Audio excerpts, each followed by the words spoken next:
Kevin Hester, you are ridiculous. The Bears are who we thought they were. And that's why we took the damn field. Now, if you want to crown them, then crown their ass. But they are who we thought they were. And we let them off the hook. Shut up. See that? That's your IQ, buddy. 0. Hungry Chicago, finally champions on this January day in New Orleans. This is the Barely Qualified Podcast with your hosts, Nick Lavris, Jason Maxwell, and Drew Bailey. Hello again, and welcome to another episode of Barely Qualified. My name is Nick Lavris, and with me, as always, are Jason Maxwell and Drew Bailey. Well, boys, we knew this day was going to come eventually. What a game. What a season. I don't know about you guys, but there was definitely a moment. I think it was probably right around the time the Bears picked up that 4th and inches in overtime. I thought for sure the Bears were going to win the Super Bowl this year. Like, there was no doubt. I saw the path. It was very clear. I've never been so clear-headed in my life. It didn't last long, but it was a pretty good 30-second run I had there. So anyway, we're going to talk, but we're going to go ahead. We're going to break down all things Bears-Rams in the divisional playoff game. We're going to talk about the rest of the league, the divisional round, and we're also going to dive into a very fun podium list that we're looking forward to of the best plays of the 2025 Bears season. So make sure you stick around for that. But before we get to all that, I want to tell you a little bit about our friends over at Fat Guy Sandwich Shop in Lisle. The shop just opened a couple months ago right on Main Street in downtown Lisle, and they've been incredibly popular since they opened their doors. Try my personal favorite, the Italian.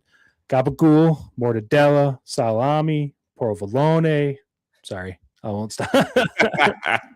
Mayo, lettuce, tomato, all on a nice hoagie roll. If you've ever been to Fontano's, it's in the same tier. Fat Guy also serves soup, salads, and paninis. The roast beef panini is killer. They have a nice little secret sauce that's some kind of chipotle aioli. Very, very good, and the owners are good people, which is awesome. Check them out, Fat Guy Sandwich Shop, Main Street, Lisle. If you love them, if you love it, tell them the BQ Boys sent you. Boys, again, I said this right off the top. We knew this was going to probably come at some point. It was going to rip our hearts out. Before we dive into this game and go into all the things that happened, just want to talk about how you guys are doing in terms of season being over, the way it ended, all that fun stuff. So Jay, I'm going to give it to you first. Where are you at right now? How did you feel about everything kind of ending? It's been about 3 days since the game.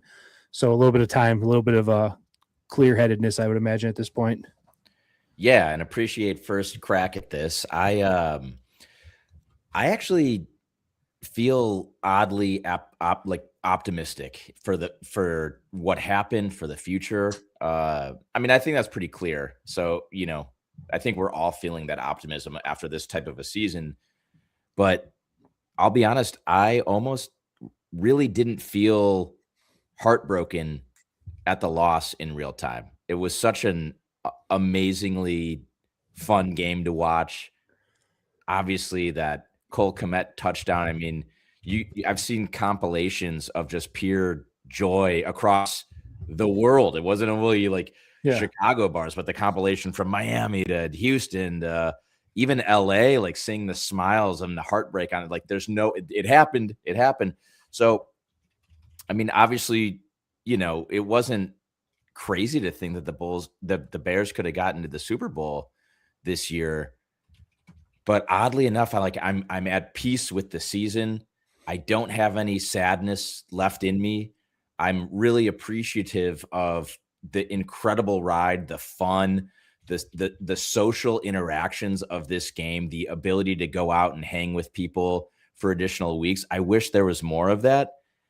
But I look together, as the Bears' whole complete season, this is more than I ever could have wanted. It's more than I ever could have wanted. And I break down that game too. The Rams are the cream of the crop in the NFL. We were talking 4 or 5 weeks ago that they're the hands down odds-on favorites. We were talking and looking at the playoff brackets in week 18 during the wildcard weekend. I was like, well, it's the Rams and everybody else, right? And the Bears proved this season that they can hang with the best teams in the NFL. They can hang with the best team in the NFL. And, the magic was still there that game. We can talk through what turned the game and the interception and all of that, but we were there and we were able to kind of bask in that fun. And for me, that's how I'm always going to, until the day I die, I'm always going to remember this season.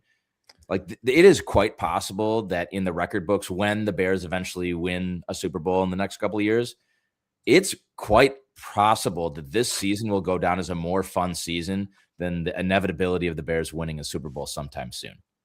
It was just an absolute blast, and I'll always remember it and take it for that. And so that's my, outlook and recap on this season. What a hell of a good time. Yeah, no, I think that's really well said. And I think you're right, though, about that last point you made. Like, the super, like, eventually, I agree with you 100%. The Bears with this iteration of the Bears is going to win a Super Bowl. I have never been so confident about anything in my life. And I think that I think it's going to happen. And I agree with you that, Super Bowl seasons, well, I couldn't imagine, probably really cool and awesome and full of great memories. I mean, this season we're going to talk about it later in the podium list, like, probably 9 to 10, 8 to 9 of like my top 10 favorite Bears plays of all time happened like this season. Yeah. So I think there's definitely some merit to that. Drew, how are you taking the loss? What are your thoughts on the season and all that good stuff? Yeah, playoff losses hurt. We have experienced some of the worst in our Bears fandom. And this one, like Jay was saying, it didn't hurt as much as this season kind of felt like playing with house money. It still does hurt to lose in the playoffs when you're a player or two away from being in the Super Bowl and potentially winning the Super Bowl with how much of a fate it seemed like this season was going down that path that, one or two play calls could have got us there, or one or two extra little moments would have got us there. But there were so many, like you just said, Nick, and we'll recap them later. There are so many moments that just gave you such a positive feel towards not only this game, but then, the entirety of the season. And then obviously going forward. So it sucks to be out. It sucks to know that you're potentially one or two plays away from the Super Bowl, even though the Seattle Seahawks look like an absolute fucking buzzsaw right now. It still feels like, yeah, I wish we could have gotten a little bit more, but that could just be the greedy feeling of wanting success for the Chicago Bears so soon. Yeah, I heard a lot of people, maybe not necessarily Bears fans, but I heard a lot of people after the game saying it might be nice to lose a close game to the Rams versus going to Seattle and getting like blown out by Seattle. And I couldn't disagree with that more. I watched this. And I mean, obviously you want to go further in the playoffs. That's one thing, but like, I watched the Seattle game against the 49ers. I'm fully aware of what the Seahawks are capable of.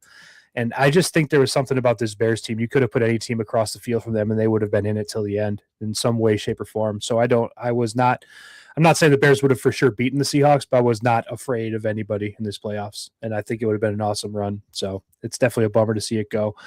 I was, like I said, I was starting to get real. Like I had a very clear-headed vision of Super Bowl. Like I did. And it was so clear to me. Like, it's like, they're just going to keep doing this. They're going to go to the Super Bowl. Like the amount of things that had to happen for the Bears to get to the point where they're 15 yards away from field goal range in that game alone, it's like, there's just nothing that can stop this team. And we're going to talk about it a little bit, but a couple things did get in the way. So all in all though, yeah, it's I compared this a lot to the, hopefully not exactly, but the way the 98 Cubs season went. It was like, obviously we were very young, but it was my first season really being super into baseball. You had the home run race. You had a bunch of crazy games. Rod Beck was just a heart attack on the mound. He was every game he loaded the bases up and all that stuff. Like it was like an intense game, but they somehow managed to win all these games. So that's kind of what I likened it to in my experience. Hopefully they can build off of it. That team wasn't as young and promising as this team was, but still it's that's like in terms of like not winning everything, but having a blast watching. That's kind of what I likened it to. So anyway, yeah, it sucks, and it didn't really hit me a ton until honestly, like today, prepping for the show and being like, well, I guess we don't have a Bears game to prep for this week. Like, that's a bummer. But yeah, I mean, in the moment, it was very sad. But I definitely was. I remember feeling way more dejected in 2018 after the double doink than I did today or this week. I don't know. Maybe in the back of our minds, we knew Mitch was kind of a question mark, and we didn't know how likely we'd get back there. Although, to be honest, in the moment, I definitely thought the Bears were moving the right direction. But it just feels different this time. So it does feel like the beginning, not the end of this. So hopefully that's true. Yeah, it does feel different. I think what we can take solace in is I don't think any of us in 2018. I mean, we were with Mitch there. We were like, oh, it's half field, one read, Mitch, right? That was his MO, and it was a great defense, and there was some real talent there. But I know that in the back of our heads, we knew that wasn't the coaching staff quarterback combination. That Mitch wasn't the long-term guy. And it's easier to say that looking back, in the thralls of 2018, maybe that wasn't fully the case, but it really was lingering in the back of our minds. I can promise you that. Yeah. There's no lingering there this year. We have Caleb for hopefully a decade or more to come. Yep. And Ben Johnson's the real deal. So you were kind of comparing this to the 98 Cubs, which I think is a fantastic compare. I've been hearing, I'm sure you guys have been hearing through social media, the radio, whatever, that comparison to the 2015 Cubs. And I think that one's applicable too, because this is the, hey, we're here, we're damn good. And now we're going to reassess expectations for next year. And expectations will be and are already and should be very high. So it's a fun place to be. It's an uncharted territory, I think, for a lot of Bears fans to actually have high expectations, but believe them and 100% believe them with no lingering doubt of, we know what might happen. There's no what might not happen. And that's a fun place to be. Yeah. Yeah. The high expectations is nothing new to Bears fans, but actually having some ground to stand on those high expectations is definitely a little bit of a different situation for us. So yeah, all in all, you hate to lose in the playoffs, but man, goddamn, if you're losing the playoffs, like that's not a terrible way to go out, I suppose. Rather do that than what the Texans did in the playoffs. Oh, God, wait. I have thoughts on that. Yeah, we'll talk. We're going to go around the league later, but yeah, I have thoughts on that as well. All right. So we're going to dive into the game. We'll talk about some very, very key plays in the game, but I just kind of want to talk about some generalities in the game and things that happened in the game, and we can kind of see where the conversation takes us. So the number one story about this game coming out of it, I think, at least that I've seen in social media and the couple times I've caught national sports TV shows and podcasts and things, is the Ben Johnson aggressiveness and the play calling. People are having issues with, I've heard a lot of people talk about going forward on fourth down, passing up on very makeable field goal attempts. It seemed very similar to that Lions 49ers NFC Championship game a couple years ago when Ben Johnson was the OC in Detroit. And I just want to say I have the same reaction to this as I did to that.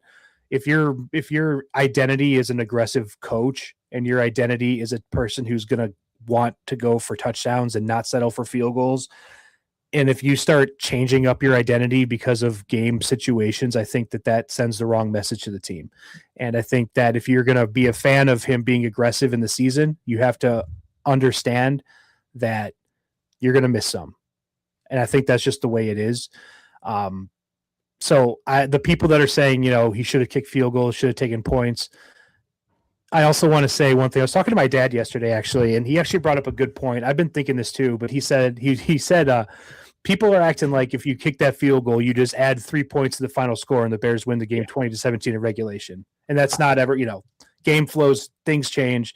First possession of the game is going to dictate a lot of things. So you can't just add 3 points to the Bears score and that's the end of the game. Like, that's not how it works. So me personally, I have no problem with it. It sucks. It seems like every time the Bears did it, the Rams had the perfect defense and there was just nothing to do. I've rewatched the plays. There's really not a lot of open players. And when they ran the ball, the Rams were just ready for it. So it's just, it's just something you got to live with when you have an aggressive coach. And I'll leave it there. I don't know, Drew, do you have any thoughts on the play calling aggressiveness? Because there has been a lot of talk, a lot of chatter the last couple of days about it. Yeah, I'm not against what our coach is doing, because our coach, we've said this many times, we have full faith in Ben Johnson and what he's already done. And it's a refreshing change of pace to see a aggressive coach from what we've seen in the past, even 2 coaching regimes to all the way back. I mean, you can talk even to Lovey. I'm sure Lovey was, when he was coaching, he was one of the flattest coaches ever in going for things. So like, I won't fault him for that. Nick, I think you and I were having a little bit of a back and forth when we were talking about, all the run plays that were called on 3rd and medium to get to 4th and 3 or 4th and 5. Like, those are the type of things that I would like to see change in the future, of, give Caleb a little bit more of a chance than just going for a run. And then it seemed like it was almost more than a 50% clip when he went for it on 4th down. It was a 4th and medium or 4th and short, or I'm sorry, 3rd and medium or 3rd and short run, followed up by another run on 4th down. So like, those are the type of things where, like, if you don't gain enough yards, like, I want to see Caleb have the ball in his hands there. I want him rolling out. I want him choosing to use his legs for the first down or to throw it. And if it fails with Caleb, I'm fine with that going forward. But yeah, those are just some of the things. I have no problem with the coach who's going to go for it on 4th down, even in, plenty of plus territory. You said it too in one of the responses, the having Cairo kick a 50-yard field goal or go for it on 4th down. You'd say go for it on 4th down almost 100% of the time. Yeah. Jay, what are your thoughts on the play calling, aggressiveness, and all that stuff that people seem to have a problem with? Huge defender of it. 3 of 6 on 4th down. I think what the haters would maybe quickly forget is the first points that the Bears put on the board for touchdown was 4th and 3 to DJ. So you kind of stick with the both script. Touchdowns. Right. And so you play the numbers. I mean, you want to get it in the end zone, especially against the Rams. One thing, and this is not a hindsight thing, and trust me when I say I am a firm advocate of the exact game plan and aggressiveness that Ben Johnson put on display there. When it was happening in real time, I was like, ooh, you know what? I get the 4th down go on the first possession. The only thing that I would have liked to see potentially, and again, I'm not, this is just a coin flip, but I even said it while the team was going for it on 4th down on the first possession, is there's something a little bit important about getting the first points on the board against a Rams team in the playoffs. So I actually would have liked to see Ben kick it on the field goal on the first possession, just to say, hey, we're above you. Now you're playing from behind a little bit and kind of set that tone to a certain degree. Granted, the upside is you convert and you put a touchdown on the board, you have more, you have even more of an advantage. So like, again, that's to me, I think a coin flip decision, and I'm cool defending Ben Johnson's decision. My God, he knows much more than I do about coaching stuff. So I'm not gonna, but me personally as a fan, I kind of would have liked him to kick the field goal. And I was even talking about that before any kind of hindsight that was real time, real talk. Like, ooh, I would like to see that happen. So it is what it is. But listen, if you're going to be aggressive at the start, you're going to stay aggressive through the finish. And that's what he did. And so I dig that. Yeah. Yeah. I think you bring up some good points. I do think that taking a lead early would have been nice, but I also think that, you ended up in overtime anyway. So I don't, it is, but also Drew, to kind of go back to you, like the 3rd and the 4th and down, 3rd and short, 4th and short runs, we didn't have a chance to talk about this in our last podcast because it happened last second. We all assumed it was going to be Theo Benedict at left tackle and then our normal offensive line. They shook it up a little bit. They moved Tooney to left tackle, and they moved a guy who I had never heard of prior to this message, Jordan McFadden. who they just picked up off waivers, I believe, from the Rams, if I'm not mistaken. I honestly could be. I have no idea who Jordan McFadden was, but he started at left guard in this game, which is crazy. And he played okay. He didn't play bad. He wasn't a problem necessarily. But when the guard to guard was the strength of your offense all season, and you shake that up a little bit, you're not going to have as much success, especially against a dominant pass or a dominant defensive front that the Rams have. So I do think that shakeup had definitely led to some of the struggles on running the ball on 3rd and 4th and short. Which, yeah, I mean, I agree with you, Drew. I would love to see Caleb with the ball in his hands more on that, because I feel like I saw Kyle Monungai just like stuff for a 3-yard loss 6 times this game. Yeah. So, and On nothing against him. Yeah. 4th and 1 as well. And that's what we've been calling for. On 4th and 1, just run the damn ball. But the Rams were all, I mean, that their game plan was to that. You're not running for first down on 4th and 1. Yeah. Yeah. So, all right. So that's the Ben Johnson and the play calling stuff. I think we're all relatively on the same page, but I definitely want to move on to the next section, because this is the one that kind of surprised me the most. Probably going to give a little bit of an assist to the Bear weather that showed up on Sunday night, but I think that, the Dennis Allen had the defense playing out of their minds, specifically Jaquan Brisker. That guy, coming into the season, we were talking very highly of Jaquan Brisker, and he's been good this year. He's been healthy, which is good, and he's been a solid guy in there, but he hasn't flashed on the film as much. This game, he was everywhere. And I think Chris Collinsworth fell in love with him. He was everywhere. He said Jaquan Brisker's name every play, and Jaquan Brisker probably had his best game as a Bear. Agreed. The defense, it was just, we knew going into this game that the defense was going to have to play mediocrely to have a chance in this game, and I could not be more impressed with what the Bears defense did in this game. Rams I think they were the best offense in the league in terms of total yards and points per game, or they were up in the top 5 in both categories. The Bears defense, and again, you're probably going to throw a little bit of an assist to the weather, but the Bears defense, okay, so the Rams averaged over 30 points a game. They had scored 20 against the Bears. They have averaged over 400 yards of offense. They only had 340. They average a 65% completion rate. They had under 50. They only allow 1.5 sacks per game. They gave up 4. They averaged just over 3 punts a game. They had 8. That's some crazy stats for the Bears defense. This is something that we did not expect, but it was a welcome sight because we needed it. Yeah, that's really the reason why they were in the game. I mean, that is the reason why the game was close. Yeah. There were so many punts. I mean, the 8 punts is, I don't know if the Rams have done that all season. I sure as hell know that the Bears haven't done that all season. Well, maybe against the Browns, but that was not, if you had hey, you know what? The Rams are going to punt the ball over under 7.5 times. With the juice on that would be 100-1. Yeah. It's not going to happen. Right. Yeah, I'm sure. Yeah. So they balled out and they played their asses off, and they need a huge amount of credit for that. Yeah. Because that was not how I saw the game going. I mean, I thought the Bears were going to have to score 32 to have a chance.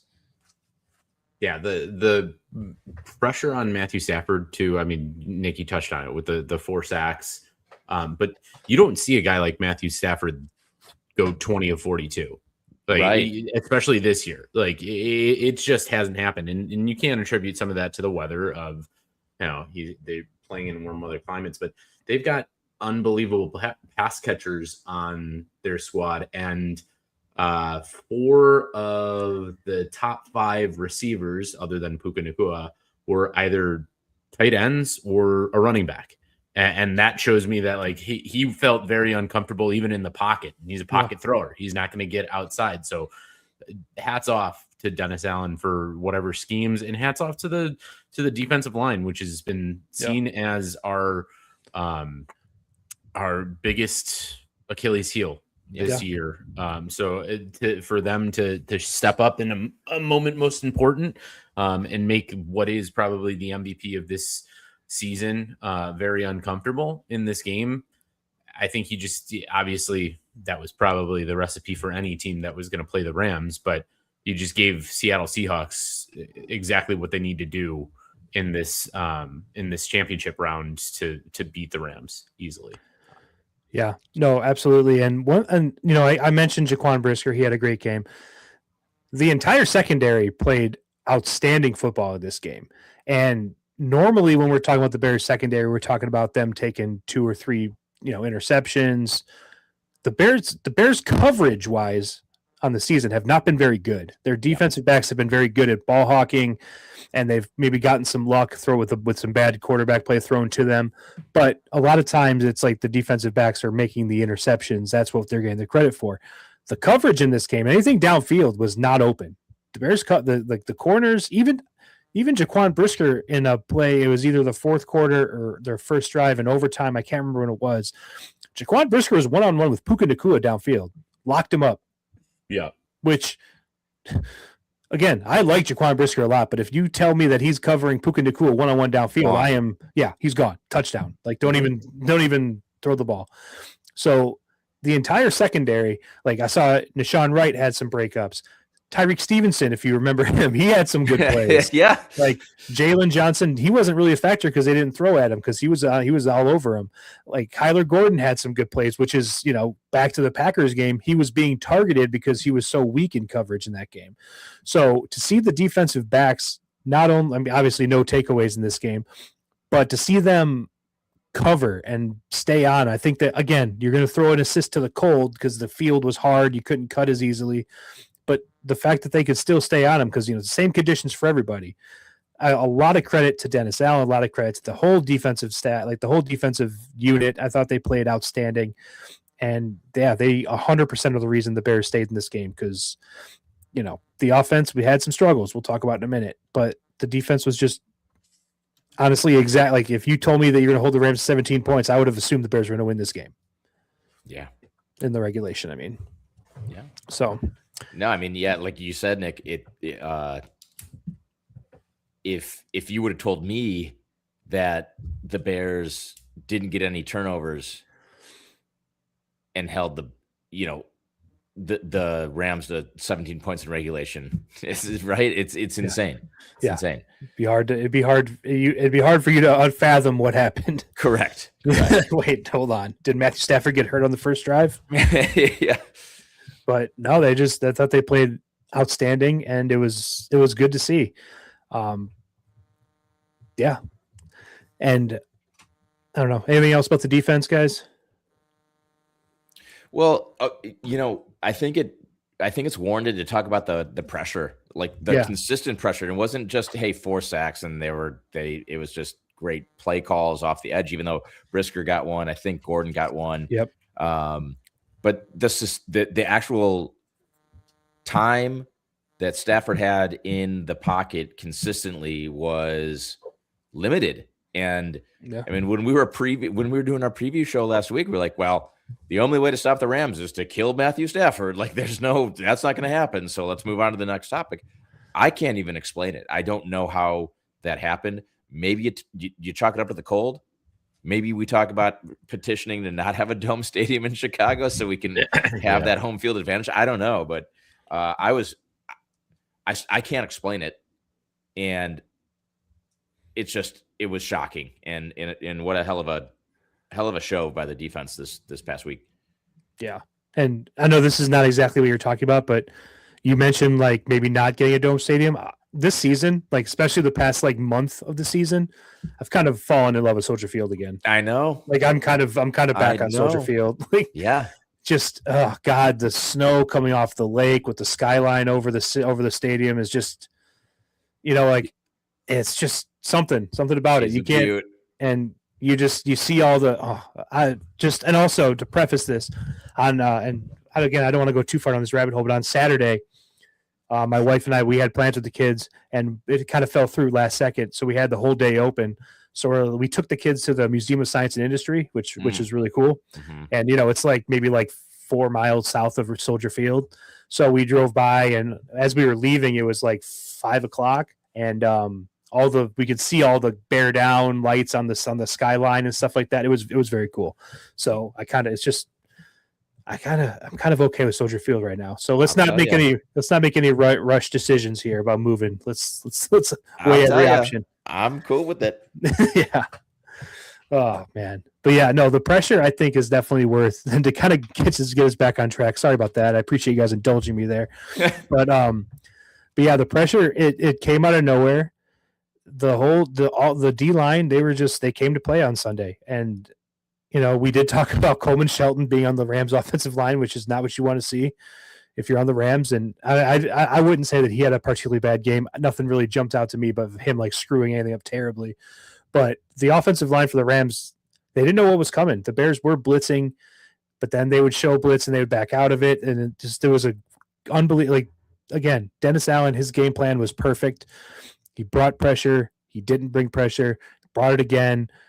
The Rams were very confused on that sack for Jaquan Brisker. You could see the confusion. Like you saw as soon as he got hit, Matthew Stafford looked at, I can't remember if it was Blake Corum or Kyron Williams that was the running back, but he looked at him and what are you doing? And that was where you're supposed to go.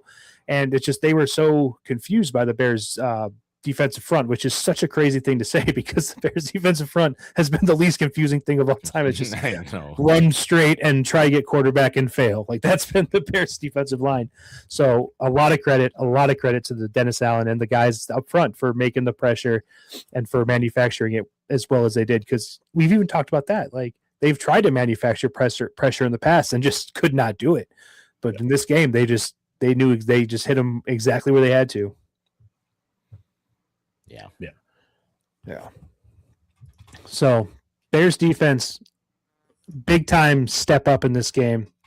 But we're going to talk about the offense now.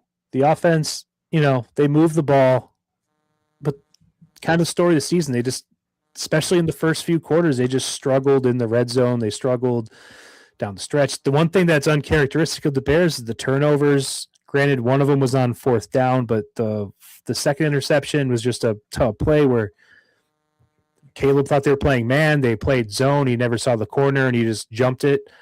And then, obviously, the third interception, we will definitely go into depth on in a little bit because I think that play warrants a lot of conversation. But the offense just, it just felt like every time they'd get something going, they would get hit with a 3-yard loss on a run or whatever the case was. And, again, if you would have told me that the Bears gave up 17 points in regulation and they only had 3 penalties in the game for 15 yards or something like that, nothing really to notice. I would have been okay, the Bears won this game pretty easily then. But no, the offense just, I want to talk about one thing, and the Bears only got credited with 3 drops in this game. But there were a lot of plays left out there, whether it was a slightly inaccurate pass or whether it was too hard or whether it was a drop that wasn't called a drop. It felt like there were a lot of drops watching the game live. I listed the amount of catches and targets each of the Bears pass catchers had. We have been fawning over Colson Loveland, and rightfully so. He has been a dynamic player, and I'm very excited for his future. He had 4 catches on 10 targets.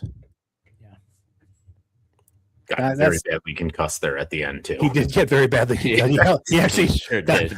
He held on to that one, by the way. Yeah. But yeah, so 4 catches on 10 targets. Rome Odunze, who of course, he had 2 catches on 6 targets, but and I don't know if this got classified as a drop because it might be like a baseball situation where you got to get your hands on it to get an error, a fly ball. If you just completely miss it, it's not an error. I don't know if they called that a drop because I don't think any part of his body touched the ball. But in the first, obviously, you don't talk about the first drive of the game. He had a pretty wide open touchdown and it just went sailing right past him. 2 catches on 6 targets. Luther Burden 3 catches on 7 targets. So your young, dynamic playmakers had, you could blame it on the cold. You could blame it on Caleb throwing it too hard in the cold. I'm not sure what you want to blame it on, but there was a lot of. And it's not like usual where Caleb was wildly inaccurate for most of the game. These were very catchable balls for the most part. And the pass catchers just could not reel them in. And I don't know what was going on. And I don't know if you guys noticed that watching it live too. I assume you did, but it just was frustrating. It was so frustrating. There was a lot of times, you got to catch that, as a fan. Right, yes, you got to catch. Those are the ones in this game. You just got to catch them. And don't get me wrong. I mean, one of the things that I had a conversation, I watched it. I actually ended up watching it with our buddy Jamie Ensley over at his place. I was going to watch it alone, at home, and it took the family over there. It was a great time. But one of the things we kept on saying too was, man, Caleb is really throwing the fastball, and those were some 5-yard, 8-yard. 10-yard passes that came with everything. And in that cold too, that is not a recipe for an easy catch. It just isn't. But still, I mean, you got to catch the ball, and that's an NFL throw, and you got to catch them. But, it may be a combination of the thing. But one of the things we kept on saying is, I don't know. I mean, when you have that much space, do you need to throw it that hard? Yeah. Do you need to do it? And it's nitpicking, I know. But fanning out. I mean, in the moment, that's what we were saying. Yeah. I mean, in the moment, my thought was, man, you got to catch that. But then you remember it is single digits out here. These are guys that are young, and they're not really from the cold, probably for the most part. Probably have a lot of their first experiences or relatively new experience in the cold, so not really used to doing that. So, yeah, I think that, and I also think Caleb had some adrenaline going. Obviously, it's a playoff game, so he's a little fired up and just trying to get the ball out. But, yeah, it was definitely noticeable that the Bears just were not connecting on those, especially to Colson Loveland, those plays that have been our bread and butter the last, 3-4 weeks. So I think that definitely slowed down the Bears' offense quite a bit. Yeah. And, those are things that I do have the utmost confidence that the coaching staff will work on in the offseason is, hey, let's make those easy plays, right? Like, let's get that. And then you get that going, the offense will be unstoppable, truly unstoppable. Yeah. So it just, I don't know. It's a bummer that it happened in this game. And there's so much easy stuff left out there.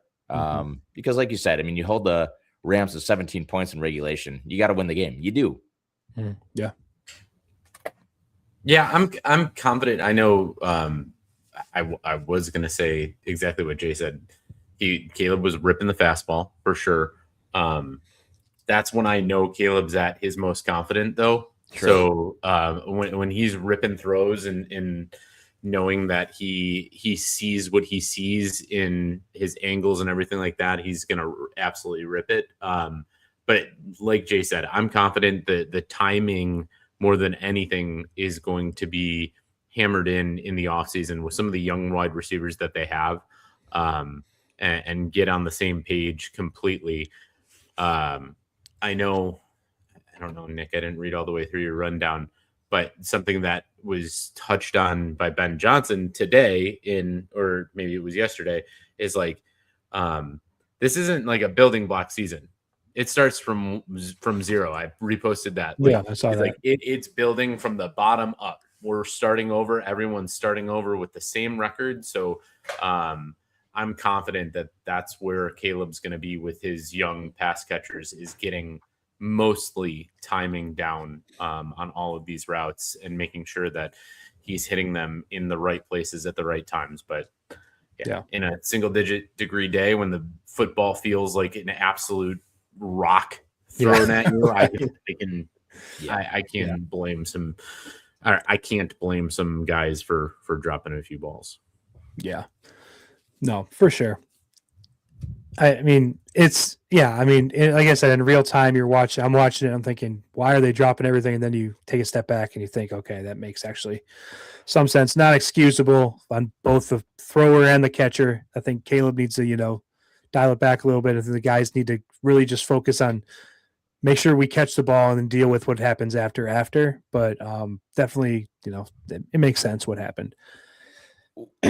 Nick and Drew, one last thing on the drops too. Like you mentioned at the start, Nick, 3 drops on the score sheet officially registered. Yeah. One of those had to be to Theo Benedict. I mean, can we not do that anymore? No, it's not. Okay, can we find a different guy that's going to be like the gadget guy if you want to keep let's not do that. That was almost a pick 6, man. Like, yeah, I am in the fucking sternum. I'm so glad you brought that play up. I don't have it written down here. I'm so glad you brought that up.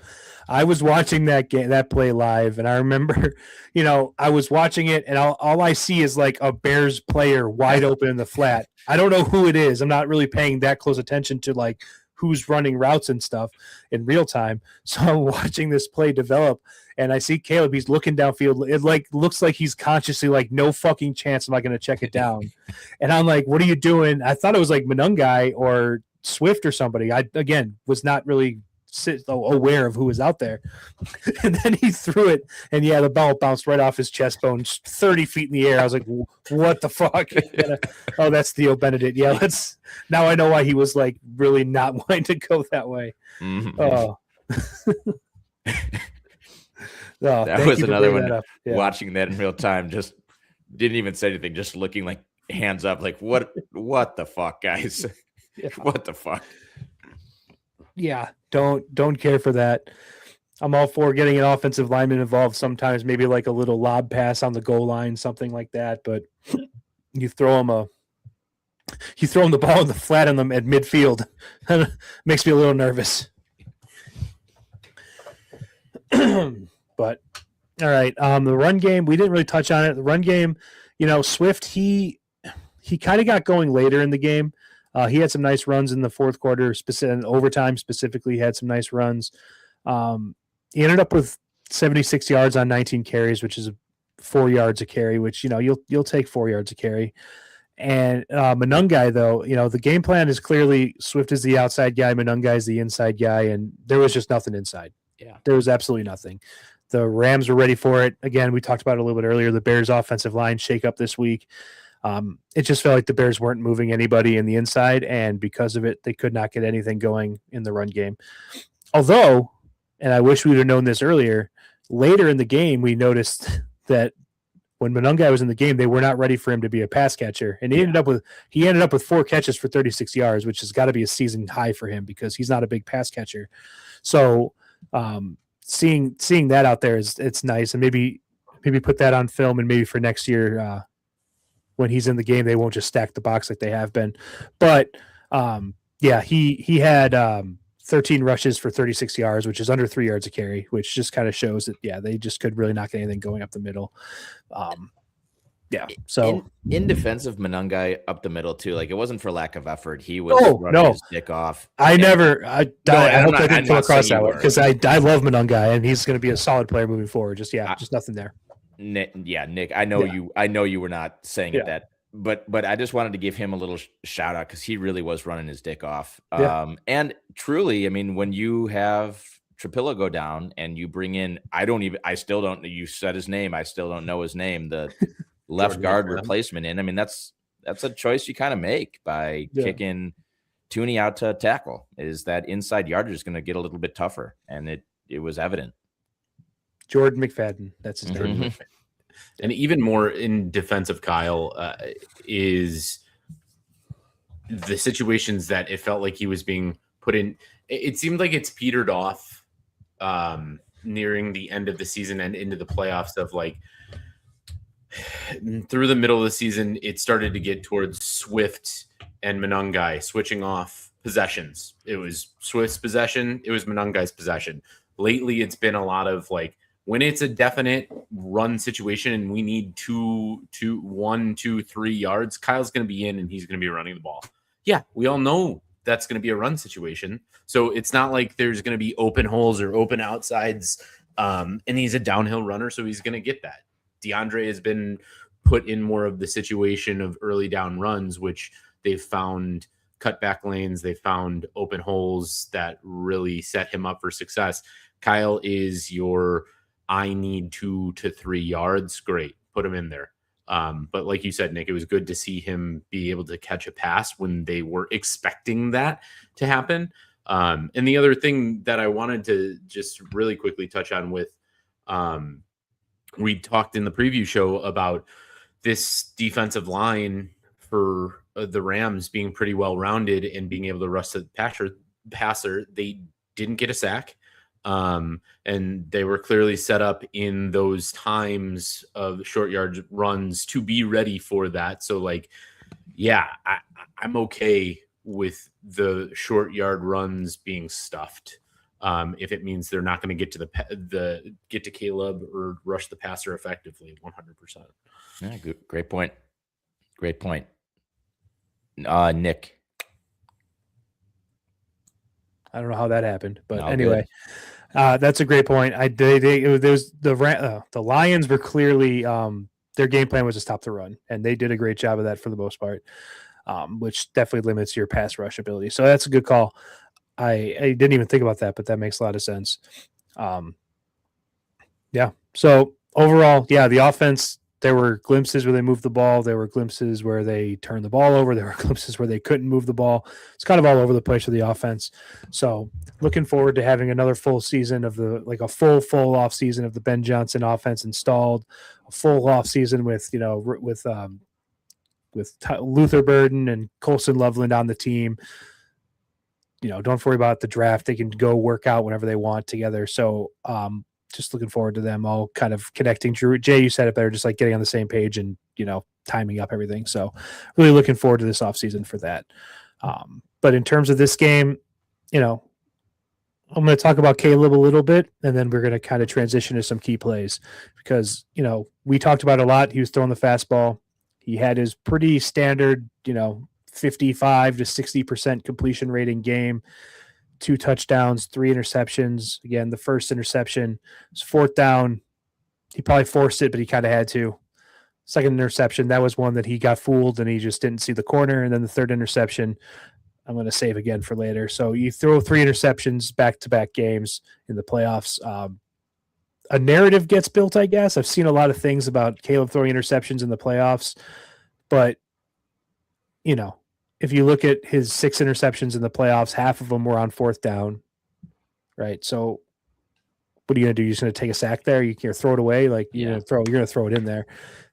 And I think, was that you that brought it up on the text thread that like all those interceptions on 4th down, like actually hurt the other team more than if they would have just dropped it. So correct. Yeah. Punt. It's basically like a punt. Exactly. So, I'm not going to beat Caleb to death over throwing some interceptions in the playoffs. There's no doubt that when you go to the playoffs, you play better teams. Like obviously, that's just kind of what the playoffs are. So your windows are gonna be tighter. But I never felt like, outside of maybe that second interception on Sunday, that there was a play where he just made a bad read or somebody like cut his route. Like that one throw I said, the second interception on Sunday was he just didn't see the guy. But for the most part, his interceptions are like, I got to fit it into a tight window in a key spot. And I'm either going to go for it all or nothing. And there's really nothing to lose. So I don't walk away from his 6 interceptions in 2 games feeling too bad about it. I've seen a meme where it's like, the meme where it's like the cartoon of the guy in the cubicle talking to the secretary. And it's like a really like handsome looking guy. And he says something and the secretary's like, oh, you're so sweet. And then the creepy, ugly guy is like, I'm calling HR. Yeah. And it was like Caleb Williams with 6 interceptions. And the girl's like, oh, it's very nice. And then it was CJ Stroud throws 6 interceptions in 2 games. Like, I'm calling HR. Obviously if you're just looking at box scores, you can make a joke like that and all that stuff. But if you actually watch football or know anything about football and you watch the games, like, you can tell me if you'd rather have CJ Stroud than Caleb Williams, but I'll call you an absolute fool if that's what your opinion is, because again, we're going to touch on around the league later, but oh my God. So all in all, I'm trying to say is that 6 interceptions in 2 games sounds bad and it's not good, but it doesn't make me think anything less of Caleb. I don't think if you look at that compared to some of the plays he's made, like nothing makes me think he's going to shrink in the big moments or anything like that. If anything, it's the opposite. So I'm not worried about Caleb in one bit. You put Caleb on the Houston Texans and they've won the Super Bowl. Like, you know what I mean? It's correct. It's nothing to worry. In my opinion, it's nothing to worry about. On top of what you were saying, Nick, is his interceptions. Well, I want to preface this by saying, like, I know the last one was big, but his interceptions have seemingly in the playoffs not come in like huge dictative times. Right. Yeah, there was one that's obviously glaring and we're going to go over it. But the other ones have seemed like they weren't impactful towards the final result, or were going to be. They were just, simple mistakes. And like you were saying, like they were more hurtful towards the turning over team, towards the opposition. So, Yeah. And just a reminder too, I mean, Caleb in his career has 13 total interceptions, right? 34 games. Yeah. Love it. That's fine. Yeah. Right. Take that. Yeah. I mean, that's seven interceptions in the regular season, 6 in the postseason. Like, yeah. Yeah. It's a different game. I mean, especially when you have the Bears defense, right? And granted, they did great. They played exceptional in the Rams, but the stakes are different. You have to do things. You have to score points. You have to go for it on fourth. You have to, like you said, fit the game dictates the outcome, if you will. Right. And sometimes you got to take chances in the playoffs. So it's zero concern. Yeah. Zero. Couldn't be less concerned. Very excited to be like, just couldn't be more excited about his future and the next 4 or 5 years of the Bears. So yeah, the opposite of concerned. And you know what he didn't do is he didn't throw it and hit a goalpost a la Russell Wilson earlier this year on a fourth down. It's like, you can't do that. You can't do that. You can't do that. That is true. All right. So look, I didn't get too creative with the key plays in this game. There's two, and I think you can probably guess the two are that I'm going to talk about here. But we can talk about more plays if there are like some smaller ones that you noticed after. But I really want to get into these plays. I think these are the two biggest plays in the game, and they're the two plays that have been talked about. They've taken up 99% of the talking time of this game, and I think that justifiably so. We're going to talk about the game tying touchdown right now, and it's to set the scene. 4th and 4 from like the 14-yard line, down 7 with like 20 seconds left when the play starts. We've watched this team all season. There have been some of the most incredible comebacks we've ever seen. You'd think we'd be like, anything can happen, right? That would make sense. When Caleb Williams was just dropping back and retreating and falling back, almost 30 full yards running backwards. The whole time I was like, I was watching with my family and I was just out loud. I was like, not good, not good, not good, not good. Like I just kept saying not good over and over again because you don't want to see that. That's never worked ever in the history of the NFL. And then he just lobs up this throw. And at first, I'm watching this throw and I was like, game's over. Like the ball's in the air. I'm like, that sucks. What a shitty way to end the season. That sucks. That's like the things I'm thinking as this is happening. And I shouldn't because I've watched it all season. But as the ball's in the air, before it cuts to like the downfield stuff, I'm just thinking the season's over. That sucks. And it just feathers it perfectly to Cole Kmet, who's just standing there all by himself in the corner of the end zone. Like, it's hard to explain because my reaction wasn't excitement. I mean, it was, but it wasn't like, I don't know, like the DJ Moore touchdown against the Packers in the playoffs was like building and building and building and building and then like excitement, right? Like it was like we're prepared for excitement. It's just like a crescendo of excitement, right? This was like just shock. Like I didn't get off the couch. I just said, "Oh my God." I couldn't believe it. Like I had no words. I was just like, I still can't believe it. Like it's just such a crazy play. And I want to get your guys' thoughts on it, but like, that's just like how I felt. It wasn't as much like edge of my seat excited. It was more like, this is doomed to like, it went from like 0 to 100 in a split second. And I want to get your guys' thoughts on it too, because it just was such a weird feeling. So Drew, what were you thinking during this play? Just the range of emotion that went on. This is a 4th and 4. Yeah. And it ended up being a 14-yard pass for a touchdown. But that traveled like 50 yards. Yes, in the in the stat sheet. Like obviously it's not going to count on the passing yards when you scramble backwards 40 yards and then throw a pass. But it was a 14-yard touchdown completion on the statistical sheet. And I mean, when I initially saw it, just dread goes through your mind of like, oh, this is how we're going to go out. It's going to be a sack on 4th down. Unbelievable. We're done. And just seeing that first, all the low brain people who are calling out OPI and everything on 2 guys that are hugging each other. And then all of a sudden, like one splits out and one goes the other way. Like, okay, come on. Give it a rest. Obviously, you don't want to see the luck of the Chicago Bears happen anymore, and you're tired of it. But that in no means by any stretch of the imagination was an OPI on Cole Kmet. But I was arguing with one of my buddies in another chat of, regardless of the outcome of that, Caleb made probably one of the best decisions of the season. Like looking at it from his back angle, you look at the rest of the field and there was 3 to 4 men covered by 2 to 3 other guys and double teamed. And the only single one-on-one coverage was Cole Kmet against, I don't know who the corner was that he was on. And he just made the right decision in a moment of what would seemingly be panic for everybody else in the world.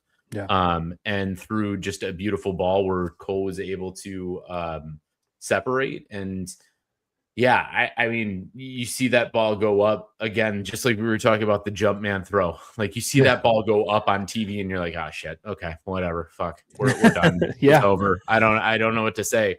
And then when it's complete, like you look at who's on your right, you look at who's on your left, like in the room, and you're like, what just happened? Unbelievable. Granted, it was only my wife, and she was like, how do you feel now? Like, I don't know, we're gonna win the Super Bowl. So just amazing. Unbelievable. And that's another throw. Like back-to-back weeks, those 2 throws are going to be on Caleb's highlight reel forever. Those 2 throws might be on the NFL highlight reel. You know what I mean? Like that's not like it's like, anyway. Yeah, Jay, talk me through. I know you were at Jamie's house. What was the vibe like in the house? What did you guys do in that moment? Oh man, when it came to 4th down, everyone on my knees, just freaking out. You know, just grasping at straws. And much like you, a different word choice other than "this is bad." I was just like, as soon as the ball was snapped, 3 defenders. I don't know what the offensive line was doing. I don't know what they were doing. No, because you had 3 D linemen just running past scarecrows, and so me and Jamie both were doom, you know, and the play ended up being an 8-year-old playing Madden for the first time. It's like, I'm just gonna run as far back as possible and then press Y. And that's what it looked like. Yeah, that's exactly what it looked like. And I had no idea. I mean, it was just complete euphoria. It was but it was euphoria, but confusion. Like guys both sides. It's like no one knew what the hell just happened. And that 0 to 100 in a split second. And the beautiful thing about that too was the way that the camera angle. It was Caleb, ball in air. It's like, well, we're dead. Yep. And then out of nowhere in the last frame, Cole Kmet just brings it down, and everyone was going nuts. I mean, you could hear the noise from around the world, like, because everyone had the same reaction. I was watching that game, just complete disbelief, complete euphoria, like I said. And like I mentioned earlier, when we were kind of talking about, our reactions to the game and the recap of the season, it was really fun seeing all these different watch parties, especially the one in LA. Like people that were freaking out still had smiles on their faces. Like what the fuck did I just see? No one knew what they just saw. And it was so awesome. I think what's fun about this too is the Bears win that game. And if the Bears win that game, I should say, that's the best play in Chicago Bears or Chicago sports history. I think you put that right up there with the Game 7 for the Cubs. And we kind of went through the best Chicago plays. That's That's number one, I think, and it would be number one. The fact that they lost the game, I still think that it's going to be a top 5 Chicago sports play of all time, even with the loss. That's how improbable, how incredible that play was. Like, it was just peak sports. That's why you watch sports as a fan. To try and pray that you have that moment of complete euphoria and confusion and this whole cauldron of emotions wrapped up in 3 seconds. It's beautiful. Yeah. This is why we deal with the 4-win seasons, right? This is why we battle through the Matt Nagy seasons, the Matt Eberflus seasons, right? Like the John Fox seasons. Like, this is why we do that, so we can eventually get rewarded with this. And the reward is losing in the divisional round, but the reward, the play, like the games were so incredible. I mean, I think a lot of people consider Sean McVay one of the best coaches in the NFL, and I think justifiably so. We made him Nagy face. Like, he Nagy face at the end of this game. It's one of my favorite clips. He just, his eyes were, it's like we're coming out of his head. It was like in that moment, it's like, this team, no one's going to beat this team. Nobody can, you can't beat this team. They're unbeatable. Like, I don't know what it is. They're unbeatable. So, and Matt Nagy was, or not Matt Nagy, McVay was thinking that in that moment. It's like, all right, well, we're fucked. It's like, this is God's team apparently.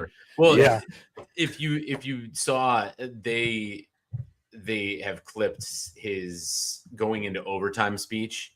I watched it. I think it was just probably about 3 hours ago. And the first thing he said is like, you got to erase everything that just happened, because obviously, yes, you see that and you keep dwelling on, holy shit, this guy just dropped back and dropped the dime on our heads. You're going to lose that game. But he's like, wipe the slate clean. You play your best 15 minutes right this minute, and or right in this time, and you're going to win this game.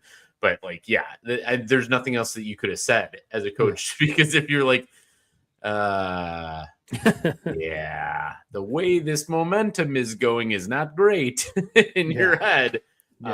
Obviously crazy. Sorry. Yeah. And then speaking of momentum, right? So Bears have this crazy end of the game. You know, the Rams had like 18 seconds, I believe it was, all 3 timeouts. I was kind of expecting them to kind of try something on the first play to see if they can move the ball. They elected to take a knee and go to overtime, which I was very surprised about. I thought they were going to try. They only needed to get into field goal range, and they had 3 timeouts. So I thought that was something they might try and do. They elected not to do that. Go to overtime. Bears win the toss. They elect to kick the ball so that you could get the ball. So you got to answer, basically. By the way, trying to explain the overtime rules in the NFL to my wife and my 2 children was one of the most frustrating things I've ever had to do in my entire life. My son, it was so funny. I was explaining the rules, and my son, as I'm like trying to, my son had come. I was like, I know, first score wins. I'm like, no, god damn it, sit down. That's not. Let me talk. Anyway, so I'm not going to try to explain it now, but Bears come out and force a 3-and-out. Rams can't get a first down. It was like 3rd and 2, and they lost 2 yards on a run, and they're on their own like 25-yard line. They have to punt. Bears are getting the ball back. Now it's next point wins. Momentum is 100% Bears. There is no momentum for the Rams. The Bears go on a methodical drive, just picking up first down after first down. Caleb ran for a first down and went like head first, and it was just like, this is the moment. This is where we're going to do it. A couple plays later, Caleb does a QB sneak off tackle for like 3 yards on 4th and inches. And at this moment, I'm like, the Bears are 2 plays away from field goal range for winning this game. They're gonna win the fucking Super Bowl. And then the next play we're obviously going to talk about is the 2nd and 8 from the Rams 48-yard line. Caleb Williams dropped back and delivered that ball on time with authority. It looked like just watching his mechanics and the way he threw the ball, I was expecting someone to be wide open to catch the ball. This feeling was the polar opposite of the touchdown in the 4th quarter. I had the utmost confidence that this was going to be a completion, and to see what happened was shocking in the other direction. All I did after the interception was made, I just sat there with my hands on my head saying, you didn't have to do that. Yeah. You didn't have to do that. It's second down. You didn't have to do that. And because obviously in real time, I didn't see all of the things that had happened. I was just watching Caleb Williams throw the ball intercepted. And I was in disbelief. Why are we doing this? Didn't need to do that. No reason to take a shot there. I just kept saying, you don't need to do this. Anyway, so that's what happened. Now, as the replays came out, a lot of people, and you know what? I'm going to go ahead and just throw myself in that category as well, are very mad at DJ Moore. DJ Moore has made some of the most, he's been on the receiving end of some of the most incredible plays of the season so far. We all know that. We've talked about it many times. We're probably going to mention DJ Moore's name a few times in our podium list in a little while. But the other thing DJ Moore has done a lot of in his tenure with the Bears, as lazily ran routes and cut it off a little bit early. And that is what it appears to be on this play. It appears that he didn't think he was the primary target, so he didn't think he had to necessarily run his route as hard as he could. And because of it, interception happens. So I've put myself in the camp of, I don't want to necessarily say DJ Moore is 100% to blame, but any effort by DJ Moore on that play helped. Like that ball is probably not intercepted. So maybe it is 100%. I don't know, but that's where I lie.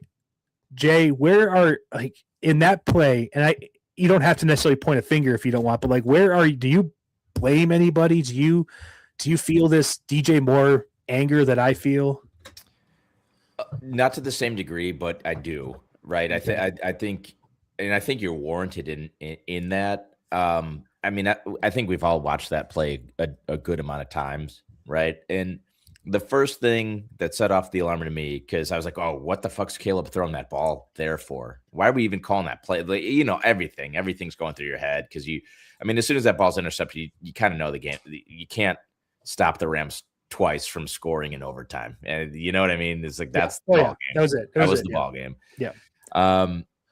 From Caleb's reaction, like what you were saying, the way that he delivered that seemingly really confidently on time where he wanted, and then the reaction afterwards is like, okay, I need to see that another time, because it from Caleb's reaction, it looked like the receiver was not where he was supposed to be. And the more times you watch that play, like Nick, you called out, it was that route was supposed to be flatter. You could tell that. You don't need to even know much about football to know that.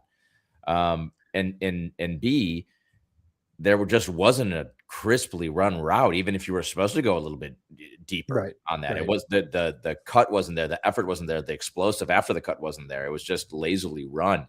So yeah, I think it's warranted to pin blame on DJ in that moment.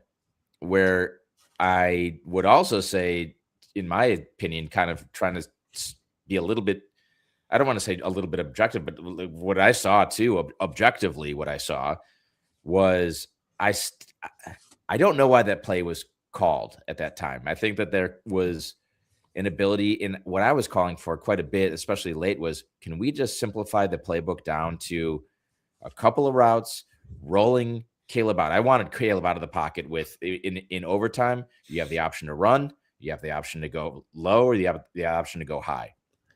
And I just didn't think the play call was necessary at that time. So, obviously when the play call's in, it's on the personnel to deliver, and it is on DJ to run the route properly and to run with effort. I also don't know if the ball, I don't know, even if he's running max effort and running the proper route, if that ball was an advised throw. Should have been. Yeah, Drew. I'll be honest with you. So I think that there are a couple of things in play there. I don't think it's all on DJ. I think what DJ did is inexcusable. Wrong route, lack of effort. That's never going to get it done. But I hope that makes sense. And yeah, I'll pause there. Yeah, I think it makes sense. Yeah, Drew. What? am I overreacting? What do you think? Like, I honestly like, and to put you guys to let everyone know where I'm at, I am fully on the trade DJ Moore camp. I don't want him on this team anymore. Not only because of this one play, but because he has a history of doing this, and because his cap hit is massive. And if they can get someone to take some of it, that would be great. But mainly, honestly, I was a big defender of him for a long time. I'm done. I don't want to do this anymore. So, am I overreacting to this? A little bit, but I do side with you in the fact of major cap hit. We have a young core of wide receivers that we've seen emerge through this season that seemingly Caleb can mold and mesh with. So DJ Moore is not a must on this roster any longer. Did he show up in the playoffs twice and in some needed games? Yes, he did. I don't put this play, like Jay was saying a little bit too. I don't put this 100% on DJ, although he is to blame for lack of effort in any regard. That whole drive was sort of weird because it seemed like you were getting yardage in the pass, and I wanted to see Ben Johnson get really aggressive in the passing game early, and then it would be major pass, try to run, get stuffed.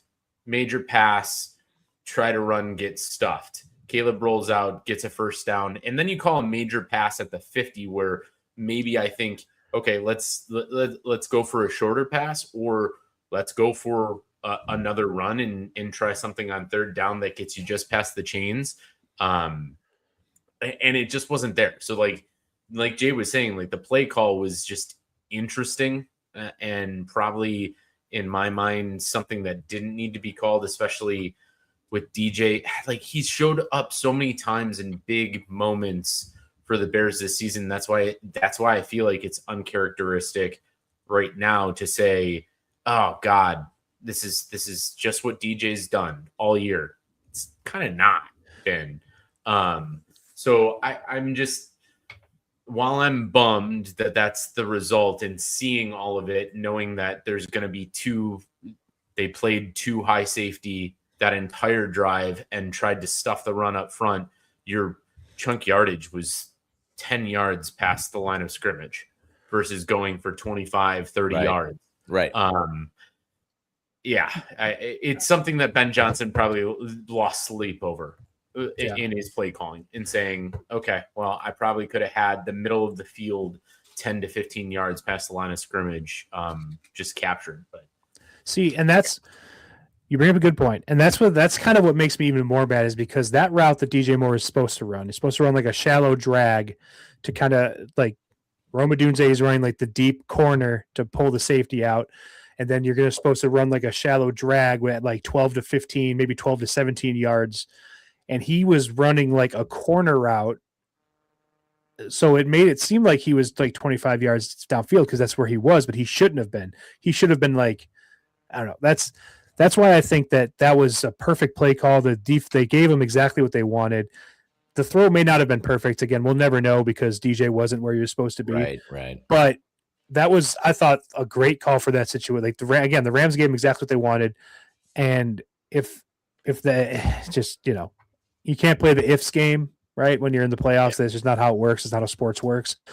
But, if he runs that route cleanly, I would bet that he may not make the catch, but I would bet that ball doesn't get intercepted. I would bet that there's not interception on the ball. So you're fighting it. You're living. It's only 3rd and 8 or whatever the case may be on the 48-yard line. You got, 2 more plays to get.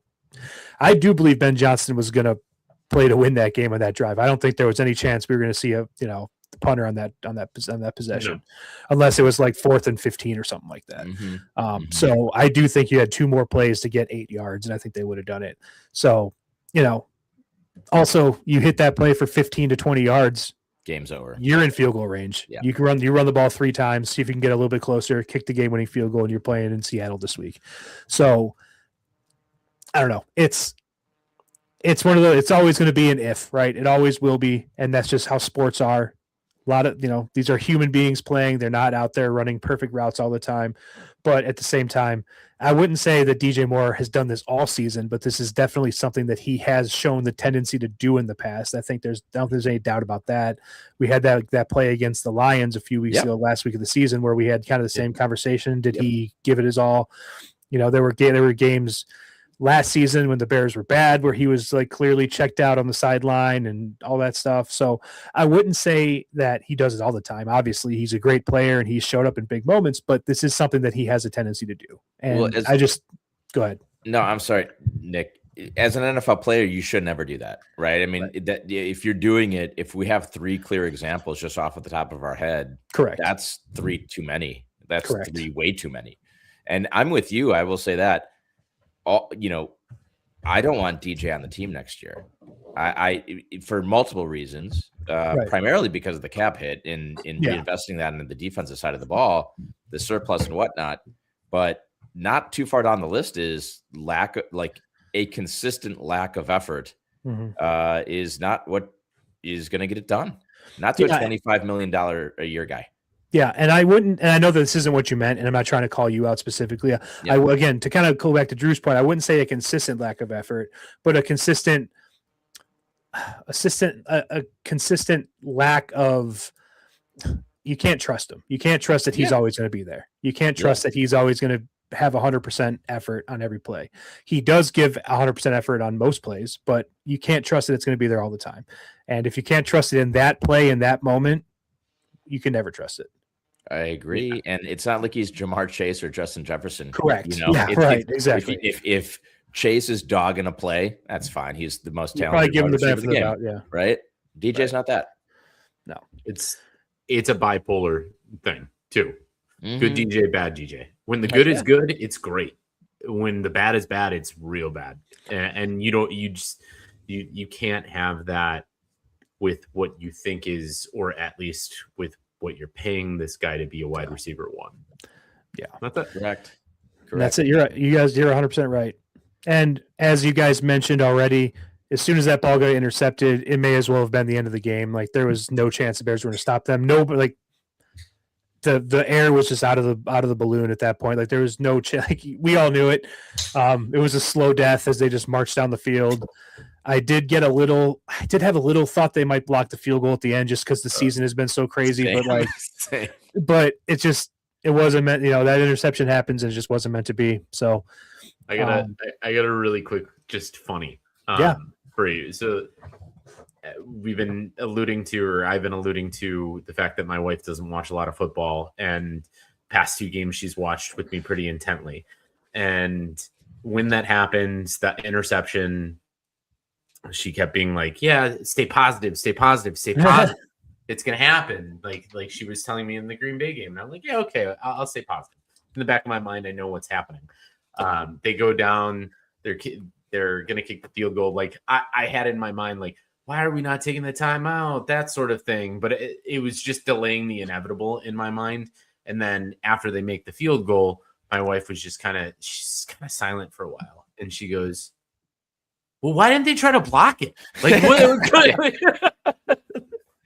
like I've seen plays that have happened so far this year, and they've blocked field goals before. Why didn't they try to block it? I was like, all right, Arnie, I appreciate your passion for this right now, but Ben Johnson is sick to his stomach that he didn't call the block the field goal play on that one.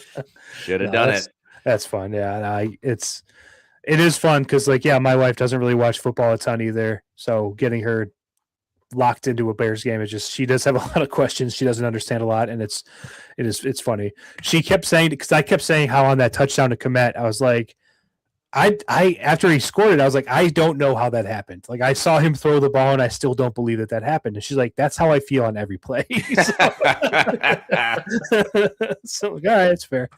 But anyway, Rams get the ball, they go down, they kick the field goal, they win. Rams in Seattle this weekend, so end of Bears season. I don't know. We talked a lot about the Bears so far. Do you guys is there anything else, any other plays that come to mind? I think those are really the 2 big plays that warrant a conversation about. Is there anything else you guys want to talk about? Honestly, not really. I mean, that was a good rundown. Yeah. Yeah, definitely. Yeah. Shout out to the cold. Shout out to the cold. Shout out to the Needed cold for sure. Needed the cold. It came through. Could have been a little colder. Could have been like it's going to be this week. But anyway, shout out to the cold. So, all right. Fun season, fun game. Didn't end up in our favor. But again, I think all of us are leaving a little bit more optimistic than we were coming into the season, which is all you can ask for in a football season. So, onwards and upwards to next season. We'll talk more about off season, all the fun cap hits and who we're going to cut and who we're going to all that stuff. We're talking about that next week. But right now there was a couple other games around the league. Jay, I'm going to kick it over to you. Let's bounce around the league and talk about the other divisional round games. That sounds like a plan. I'm going to start with the games ranked least fun to most fun. So we could just get the boring ones out of the way. Yeah. We don't need to spend too much time on the Seahawks and the 49ers. That was absolutely brutal watch. Saturday night, the Seahawks, I mean, they absolutely dominated the 49ers. The 49ers basically walked in there like, it was, I don't know. It reminded me of this is a weird analogy, but bear with me. Like, it reminded me of like a Civil War battle if everyone on one of the sides was like just from the injury tent and getting crutches and stuff. Yeah, crutches. It was a war where it's like, you shouldn't even be here, dude. Like, I almost feel bad. Like, do I have to like favor you or something? Like, I don't know. You, but I guess I got to, but like, I feel guilty about it. And that's how that was that game. I mean, it was brutal the very first play was just a return touchdown. And here my dumbass was having 49ers plus 7, and then I had them plus 18.5, and then I had them like plus 31. I was like, what the fuck am I doing? Like, I just got bankrupt. Yeah. It wasn't the time to bet the 49ers, but if the Seahawks never touch the ball again after that first kick, like that first kick return and extra point, they win the game. Yeah, that's perfectly said. It's crazy.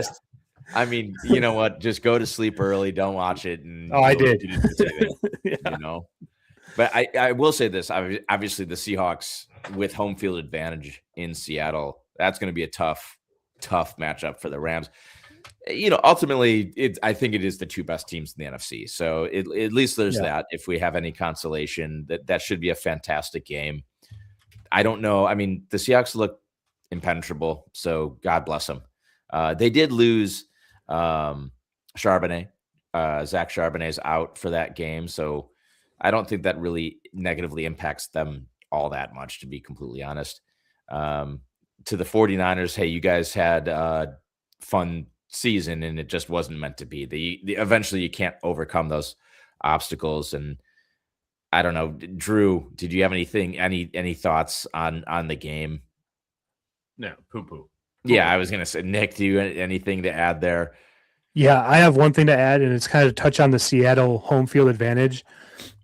On the Rashid Shaheed touchdown to open the game, the crowd reaction actually registered on the seismograph as like a small earthquake in Seattle, which is insane. So that, like, we talked about how we didn't want Seattle to get the home field advantage just because we expected the Bears maybe to get that far, and we did not want to play in Seattle. It's real. The Seattle is like a legit different place to play. So, it was not like a major one. It was like, I'm trying to find the number, but it registered. I'm looking at a picture of a seismograph. I don't know what that means. I don't know what these numbers mean, but anyway, yes. A funny point that I read pre-playoffs is, or I think it was actually pre this week because Seattle just played for the first time, is Seattle sent out a message to all of their season ticket holders that they saw trying to resell their tickets on any sort of reseller or anything like that. And they said, you are in jeopardy of being revoked from your season ticket holder status if you sell these tickets to somebody else. And they're like, it's fine giving it to family or friends or anything like that, but keep up the 12. And that's it. And like, that's pretty cool. Mad respect for that. That's we'll take your shit away if you're trying to make money off of us. Yeah, good for them. That's cool. Like the way that they did that is cool because I know that there have been times. I'm specifically thinking about a Blackhawks playoff series against the Predators back when the Blackhawks were good, where the Predators, like they refuse to sell tickets to people with like 847 or 224 or 815 like area codes and stuff like that. Yeah. And it's just like soft. But when you come out and you say something, I don't know, it's just like it's the same message, but it's different. And I think that they did it very well. And other teams do it very poorly. They come off very like whiny and stuff when they do it that way. So I actually do like that a lot, even though it's basically the same thing. Yeah. Man, it is cool. Very cool. Well, we'll move on from that one. Let's move our attention. I actually think, again, this was a 2-point or a 2-possession win. 28-16. The Patriots beat the Texans, but man, I can't even get through this without laughing because the Patriots, did they dominate the Texans in that game, or is it just because CJ Stroud sucks? And it's not even a question. I mean, CJ Stroud really fucked up, guys. I mean, they lost that because of CJ Stroud. One of my favorite memes or reels or whatever you want to call it as an outcome of that game was, I don't know if you remember like the Sports Center clip. It was way back when, but I'm sure you have seen it. But Chris Berman is calling one of the games, and one of the quarterbacks is last play of the game and just fires the ball out of the end zone to get a safety to end the game.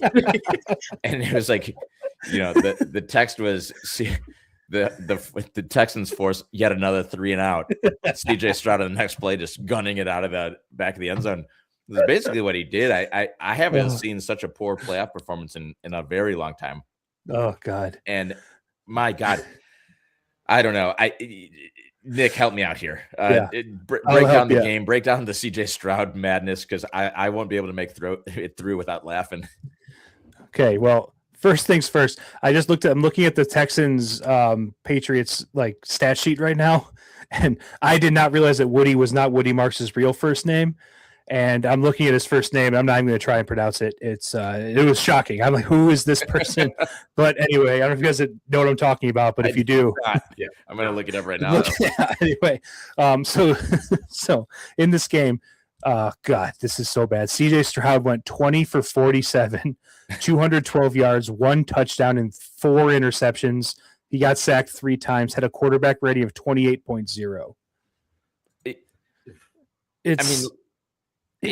You said it in the analysis of Caleb Williams. The difference in quality and timing of these interceptions were like, you're watching the game like, I mean, what the fuck are you doing, man? Like, whereas Caleb was like, all right, 4th down, whatever, you're trying to make a play. And my God, CJ Stroud, all you need to do is just hand it off and like just punt or something. You have that elite defense. Like, what are you doing?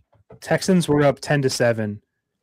And then CJ Stroud threw a pick 6, got the ball back, threw an interception immediately. And it's like, and then it just felt like every single throw from that point on was on the brink of being intercepted. Like he was so visibly shaken. And his, like, again, I don't want to bring everything back to the Bears, but like you just said, like Caleb has this ability that I think doesn't get talked about enough, where he is just on to the next play constantly. Every play is it's the next play. This is the most important play. The next play happens. This is the most important. Like nothing else that happened before matters. He could have we've seen it. He's had 3.5 quarters of shitty football. Bears need a touchdown this drive. All right, let's go get a touchdown. CJ Stroud was not having it. His knees were clanking together out there under center. Like he was not ready to play out there. Like the Patriots have a good defense, but the Patriots defense is not this good. CJ Stroud is just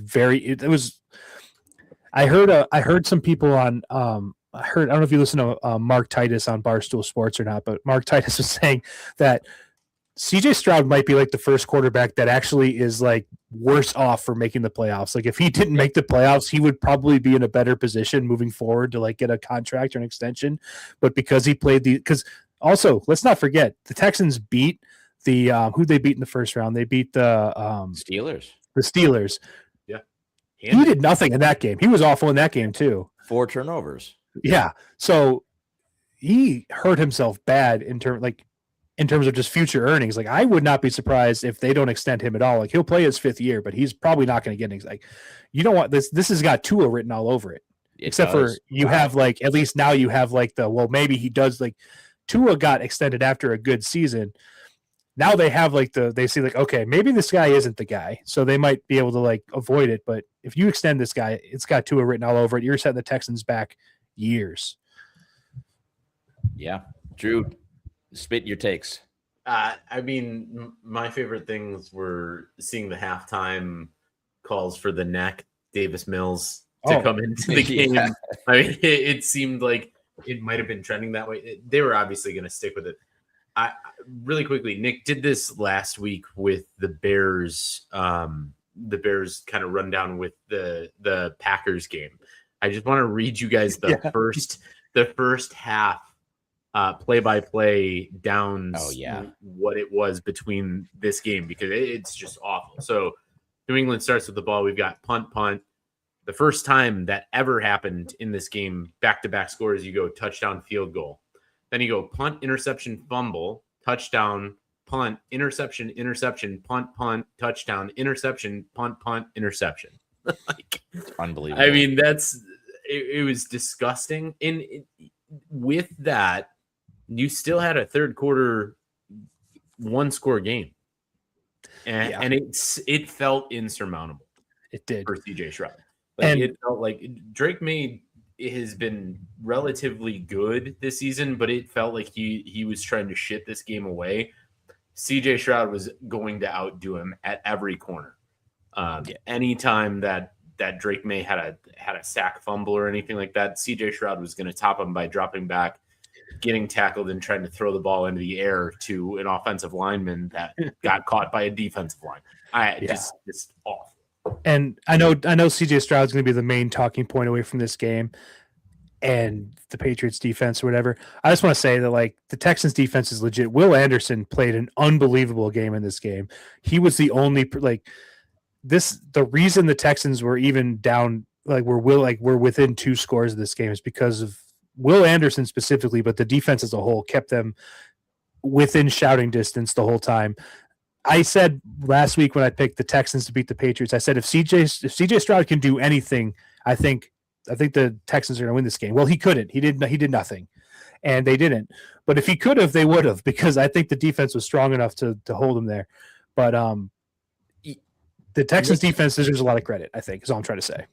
No, I mean, you're spot on. I think, to your point, if CJ Stroud did nothing, they could have won the game. He did so much worse than nothing. He was such a negative on that whole team. Yeah.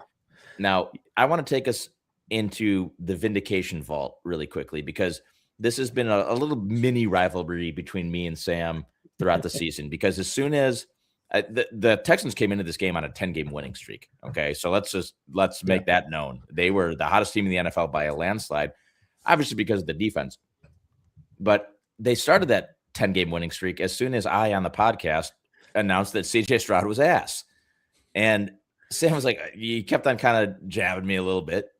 And I was like, I don't care if they're winning or not. He is ass. So like you watch him play football, he sucks. And I felt very good in this game, especially being in the playoffs, that he was exposed to be complete and utter ass. And there's a couple things. It made me feel good to get that little, okay, maybe I was right. CJ Stroud is ass.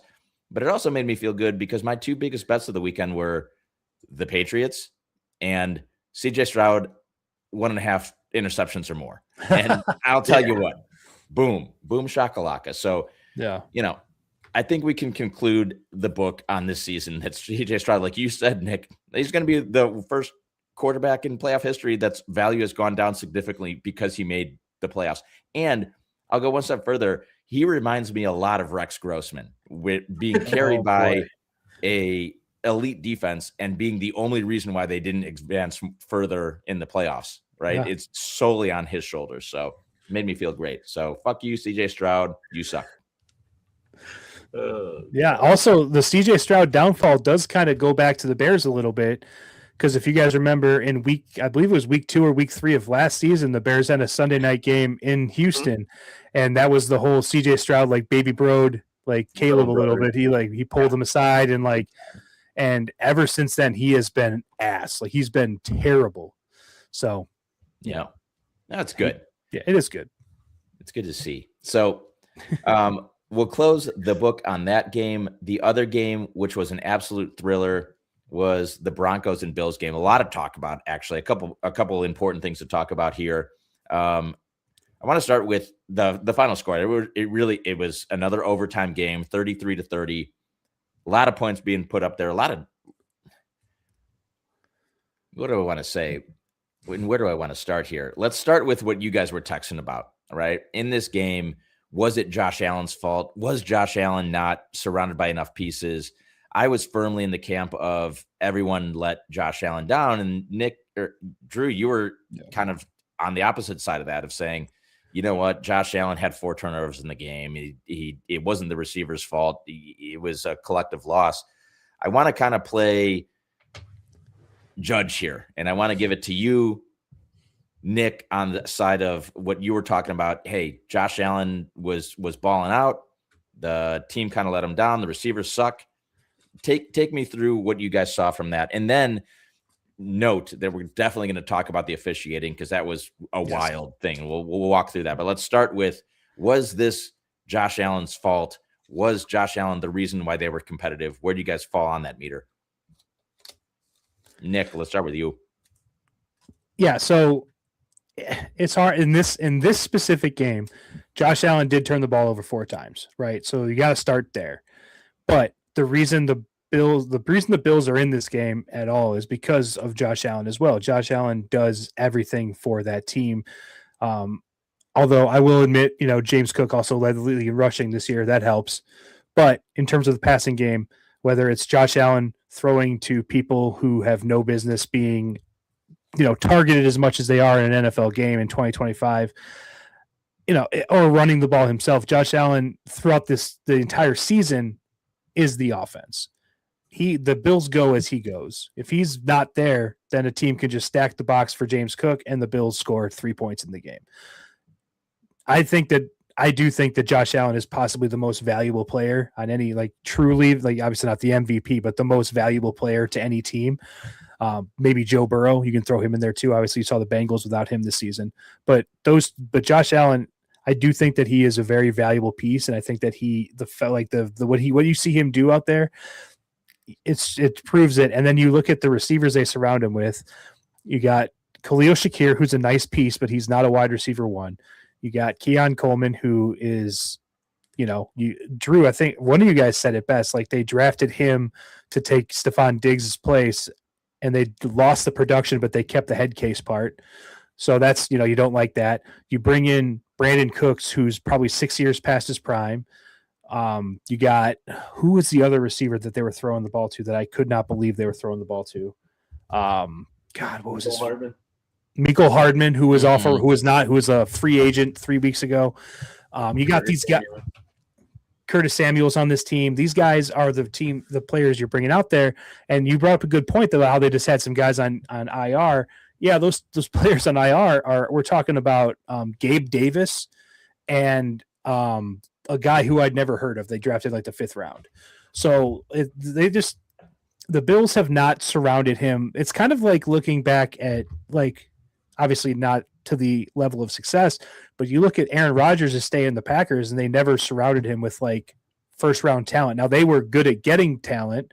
Obviously they, got players that worked out really well for them, but they have never made the investment into helping him with skill positions. And I think that is why the Bills are kind of failing Josh Allen more so than Josh Allen failing the Bills.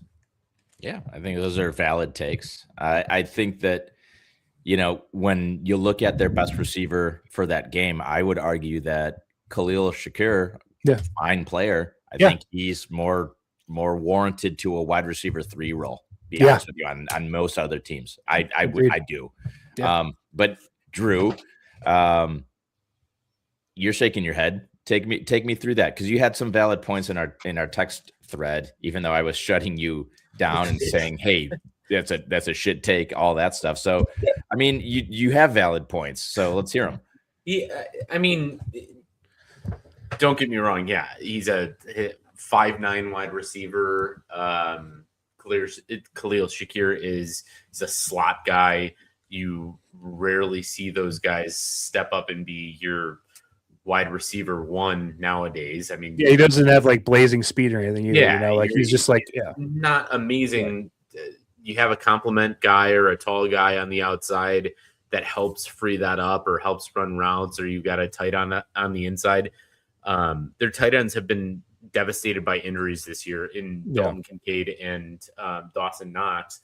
And Dalton Kincaid came back and he caught 5 catches for 89 yards this game. The sort of devil's advocate that I'll play in this is go to the other side of the ball in this game and look at the pass catchers Bo Nix has. He has Cortland Sutton and then a cast of characters that, Troy Franklin, Evan Ingram, Pat Bryan, Marvin Mims, Adam Troutman. I mean, he's set up like they're not great, but the schemes are there, and he gets set up into success to throw the ball and is making the right decisions for those things. Gets set up by a very good defense too that help him out. I think what threw me off with this game more than maybe the Jacksonville game and some other games that Josh Allen just seems to take over is in big moments, at least in the first half, Josh Allen just shat the bed. Yeah. He pitched the ball back or he threw an interception or got sacked, wasn't scrambling as much. That was the thing that I thought, like, I asked myself, like, okay, well, he should break the pocket really quickly if he doesn't have his first read or second read wide receiver out. He wasn't doing that. He got sacked a lot, made some bad throws, and still brought his team down, and they should have won that game. Yes, there was a blame that you could put on Brandon Cooks of not catching that ball, two potential balls to get them to win the game. But I think that game could have been well in hand or better in hand if Josh Allen took care of what he should have taken care of earlier in the game. And that's what I think highlights Josh Allen in his career is like he gets into these games that are very much like he got into them against Kansas City, against Cincinnati, like these highlight games. Can't win them hard in the playoffs. So like, that's where I'm going to blame Josh Allen. Yeah. Like, it's not his surroundings. It is just the one constant. It's Josh Allen. So that's unfortunate. I want to see him have success, but it's not bringing it. I'm going to push back a little bit on that just because I'm looking up the stat sheet right now because I want to call this out and I want to make sure I get it right. What game was this? 2020. Okay, sorry. There was a game, the classic Kansas City Buffalo 13-second game, right? The game where the Bills scored with like 13 seconds left, and the Chiefs came back and they scored with like 13 seconds left, and they went to overtime and they won, right? If you look at Josh Allen's stats in that game, he was 27 for 37 for 4 touchdowns. I don't know his yardage off the top of my head, or 329 yards. That's basically a perfect game. You know, so that was the hit out of bounds game, wasn't it? That was Patrick Mahomes scrambled, some dude hit him out of bounds, and it gave him an extra 15 yards, and they were able to kick a field goal. I don't think that's what happened in this game. I thought this was they found like Kelsey over the middle, and it was basically the Bills went up by 3 with like 13 seconds left, and the Chiefs went down the field and kicked the field goal as time expired. So in games like that, like this is the first and I'll give you a lot of credit for your take. I think you're right about this game. Josh Allen did not have his A game, especially in the first half of this game. But this is the first playoff game that Josh Allen lost where you could look at Josh Allen and say, like, hey, you know, you probably could have played better in this game. I feel like most playoff games Josh Allen loses, he plays out of his mind and the defense lets him down or somebody else lets him down. So while I'll give you credit for this game being right about that, I don't think that's necessarily the knock on Josh Allen. And I think that you said that what's the common denominator, Josh Allen? I think, and I don't want to get too ahead of ourselves, but there's another common denominator who's no longer on the team. So, yeah. I think you guys both make good points. I'm not trying to play Switzerland here, but I do believe that both takes are valid, right? Josh Allen did not have a great game and did not, you can't have 4 turnovers in a game and expect to win it. You can't. Yeah. But I also think that if he's surrounded by more talent, then you have more opportunities to be more impactful and make plays. I mean, Hardman, for example, had a critical drop. I was like, oh, well, that's why you don't have him running out there. Like, that's lodged in the old noggin. It's like, well, explains everything. This explains everything. So maybe we'll have some viewers and listeners chime in on our socials about what they think about the whole Josh Allen thing as well. But I want to also turn to, we'll get to what the hell's a catch and why aren't we reviewing it? Before we get to that too, I just want to call out that obviously Bo Nix fractured his ankle in that game, which is a big bummer. I don't think anyone wants to go into an AFC matchup without QB1. It's not good for the fans. It's not good for anything really. So Jared Stidham Stidham time, unfortunately. Although I will say one thing, the Broncos, Nick, you've been saying it all season, and I do agree with you. I think of any QB1 injury, Bo Nix is probably going to be the most replaceable here. I think in that system and with that defense, that there's life for the Broncos still with home field advantage in that game. And we'll get to that in a little bit. But let's talk about that Brandon Cooks catch, interception, what the hell was going on there.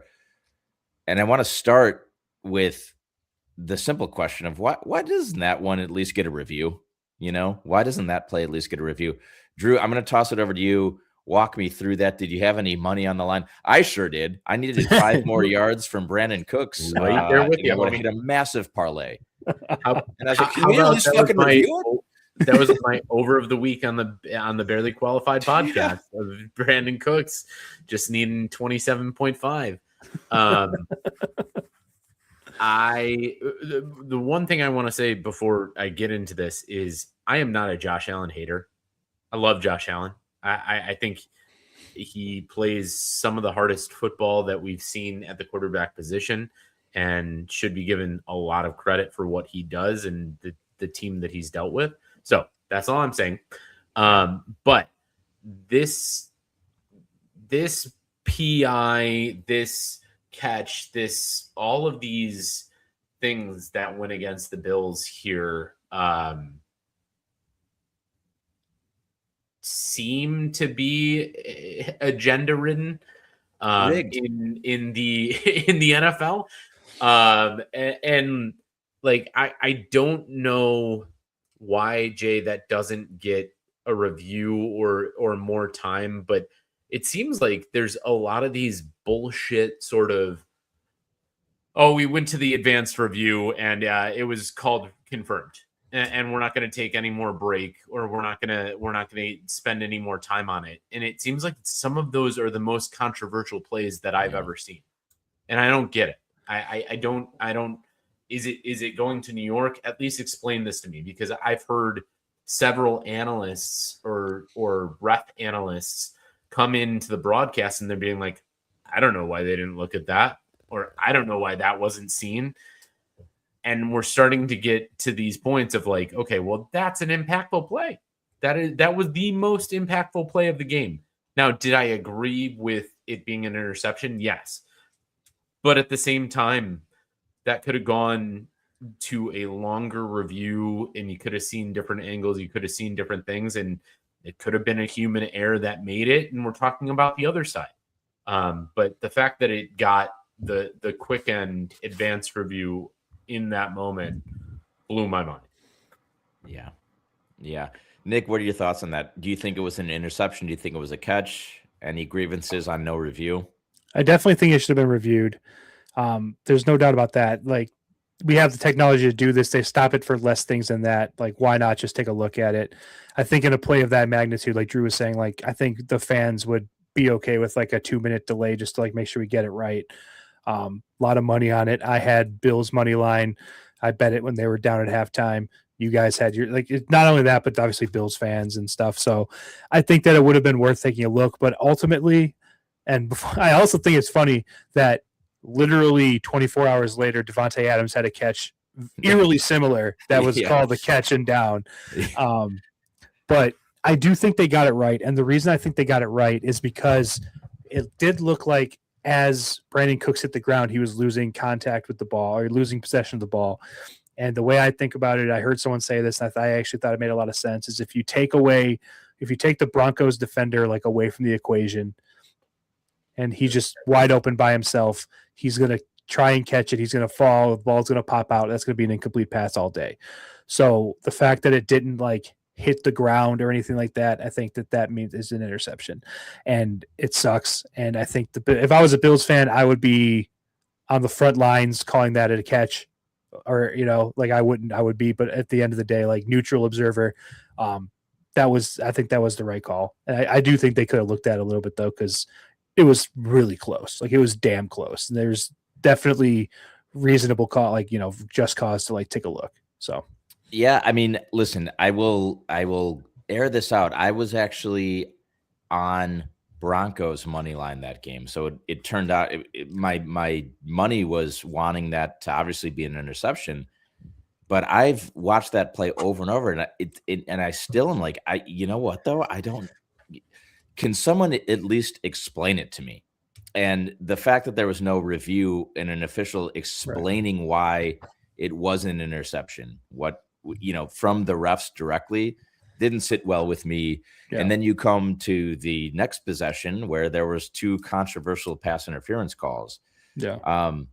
And one was getting across midfield. I think that one was a horrendous call. Yes. That one was just not pass interference. Correct. In any way, shape, or form. Especially because they haven't been that game. They didn't call anything for the first 3.5, almost 4 quarters of the game. They didn't call anything. Yeah. So to call that there was awful. And I think with those 2 things back to back of all right, we're not reviewing the play. That was a clear bad call. Now, granted, Bosa did have a rough in the passer, which was clear rough in the passer. So even if that wasn't pass interference, the Broncos were still going to get a 15 yards and an automatic first down. So that one doesn't sit well with me because it just seemed blatant that okay, this is too controversial. This doesn't need to be this controversial. You're making a bad thing happen by the refs. And I don't know, maybe you can calm some objections to that because it would have been an obvious first down, 15 yards. So the net isn't that big of a difference. The second pass interference near the goal line, my opinion, was blatant pass interference. I mean, maybe not blatant, but it was pass interference. Do you guys have any separate takes from that, or are you in agreement there? Yeah, I mean, down for that. No, go ahead, Nick. I'd say the first one was definitely a bad call, but like you said, is not really that big of a deal because I think they gained 15 yards in field position because of it, because they would have gotten the penalty, the roughing the passer penalty. But the second one, I don't know, it was a bad call. I mean, it was a good call, by the letter of the law, it was pass interference, and I think it was more so than just letter of the law. I think it was justifiably throw the flag pass interference. But also, again, one thing I have a problem with is referees, they call a game one way for the entire game, and then crunch time, it's okay, we're going to tighten up a little bit. I hate that in basketball. Any sport, you're going to set the tone as a referee. This is going to be a game where you can kind of be a little handsy. You don't have to necessarily, there's going to be a little leeway. And then all of a sudden, when it's really crunch time, now we're going to start throwing flags, or now we're going to start blowing whistles. I don't like that. If you're going to call it one way, call it the whole game. I don't like how it changes. That's a great point. It dictates the outcome of the game. Correct. That's exactly. Great point. I guess it's a 1-2 punch right there. Yeah.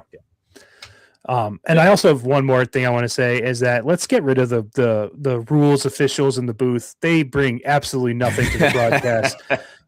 All they're going to do is they're going to sit there and they're going to agree with their referee brethren every single time. They're never going to call anybody out.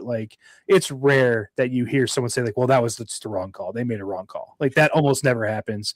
And it's just good for them for getting that job and probably getting paid $750,000 a year to do that once a week, but it's a joke. I don't need it. They don't bring it into the broadcast.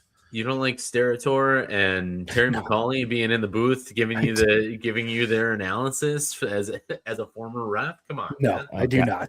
Who's the Fox guy that Pereira. Yeah, like Pereira.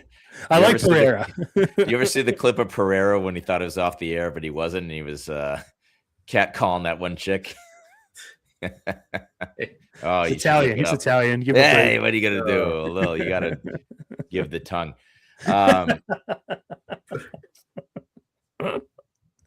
Well, Drew, if you haven't seen it, you gotta check it out. I'm gonna check it out as soon as I can. Absolutely. So I guess then there were 4, right? You have the 1-2 matchup in the AFC, Broncos, Patriots. You have arguably the 2 best teams in the NFC, Rams at Seahawks. Drew, do you want to walk us through these at all? Or do you want me to keep going? Not really. I think we'll highlight them. Next week. Yeah, I think so. In the review, I'm kind of out on the playoffs now. Yeah. After the Bears got out, and just seeing what the playoffs can be with some of the unfortunate circumstances that have befallen some of these teams. Really dreading a potential Patriots versus Seahawks matchup that is just going to be like watching paint dry. I don't know. Well, we'll get to that on the next show. How about and preview those matchups? We'll be talking after these matchups happen. We'll be talking after these matchups. Well, then we'll recap them. I will say, and good point. The fact that the Patriots have a chance to get to the Super Bowl, I mean, playing against the Chargers with no offensive line, CJ Stroud, and now Jared Stidham. Yeah. Like the fact that they have a chance to like play for, and after like, our entire lives just being like the dominant team in the NFL, it's just like, I promise you, I'm going to be on the Broncos money line in this game, and I am going to be rooting hard for the Broncos. I don't like Sean Payton. I hate Sean Payton, but I just can't see the Patriots be good again. And I still, the crazy thing about the Patriots, if you look at their schedule and you look at how they got to this point, I still don't know if they're good. I still have no idea if the Patriots are like a legitimately like very good team. Obviously they're good. They're in the playoffs. I don't know if they're like a Super Bowl worthy team, but the AFC just like, I don't know. Also, look at this Final Four. There's like no star power. It's just like, it's like you got Sam Darnold and Jared Stidham and Drake May. Drake May, he's young. He could be good. And I mean, Stafford, he's been around for a while, but like, I know, man. I know. I will agree with you on the Broncos. I really think the Broncos are very much alive in that game, and plus 5.5 seems like a very attractive line to me. So, but let's go quickly. I really want to get to this podium list. I think we all do. I'm going to just kind of touch on some more Black Monday coaches in the NFL who got the axe, all that good stuff. We mentioned it. Nick, you kind of mentioned it. What was another reason the Bills weren't successful in the game and the season? Sean McDermott got fired by the Bills. I think that was pretty justifiable. And again, I'm going to go through this kind of quickly, just more informational than discussion based here. But the Giants obviously hired John Harbaugh. The Falcons hired Kevin Stefanski. I do want to call this out, and maybe Nick, if you want to kind of run through this, I think you've been closest to it, but the Baker Mayfield tweet was pretty fun. Probably warrants a minute or two of discussion there because that was pretty enjoyable. Yeah, I saw this earlier. Paul sent it to the group also. So obviously Stefanski he was the coach of the Browns for a while. Now he's the coach of the Falcons, which is in the same division as the Buccaneers. Baker Mayfield, quarterback of the Buccaneers, former quarterback of the Browns. When the news some person tweeted about how Stefanski's gonna be a good coach in Atlanta because of the dumpster fire quarterback, Baker Mayfield retweeted it or reposted it, whatever you call it, on that website now. Said, failed is quite the reach, pal. Still waiting on a text call from him after I got shipped off like a piece of garbage. Can't wait to see you twice a year, coach. So Baker Mayfield, that dude holds grudges, and I respect that. Yeah. And it's going to be, honestly, it's good because Buccaneers Falcons doesn't move the needle for me one bit, and now that'll be a game I'll be interested in. So that's exciting for next year. Yeah. No, gotta love Baker's fire and grudges there. It's good. Yeah. It's good to see him not play politically correct and just be like, you know what, fuck you. Fuck you. Yeah. Agreed. That's good. That's good. Some more recent hires from earlier this week. Jeff Hafley, former Packers defensive coordinator, got hired as the head coach in Miami. He'll be coaching the Dolphins. Good luck with that. Probably a net positive for Bears fans too. Hafley was a good defense coordinator. I don't think a lot of people wanted to see him leave as the DC, but he's gone. So I could see that working in the Bears' favor. To all the Packers owners out there listening, there is a defensive coordinator available. I don't want to help you guys too much. Just parted ways with Dallas. I think that would be a good fit. You know, your coach went to a Bucs game with them. They're already good friends. I think it would be a natural fit. So, yeah, pick them up. Oh, good old milk toast. That would be great. That would rock. that would rock. Robert Saleh got hired as the Tennessee Titans head coach. I love Saleh. I feel bad that that's another uphill climb. Yeah, he's going from the Jets to the Titans. Like, man, wish he got a different job there. But good luck to you, sir. And then Ravens, Steelers, Browns, Raiders, Cardinals still need a. I mean, this has just been an incredible amount of turnover for the coaches. Yeah, 10. 10 is the final number of coaches that got fired this season. That's almost a third of the league. That's crazy. Right? It's insane. Yeah. So, who's still available? Brian Flores with his lawsuit with the NFL owners. Hopefully he gets another shot. I mean, I'd love to see – I think we'd all love to see him out of Minnesota. Get on out. Get on out. He just resigned. He resigned with Minnesota. Oh. If he doesn't it's more of he has a contract if he doesn't accept a head coaching contract. Yeah, so, I mean, you got to imagine he's gonna if he's offered a head coaching gig. Well, It's got to be the right one. Yeah, I don't want to go to the Browns, Raiders, or Cardinals. I'm sorry. Yeah, that's true. That is true. Who else is on the list? So Chris Shula, Mike McCarthy interviewed with a couple of teams. This is the one that I sent this to Sam too.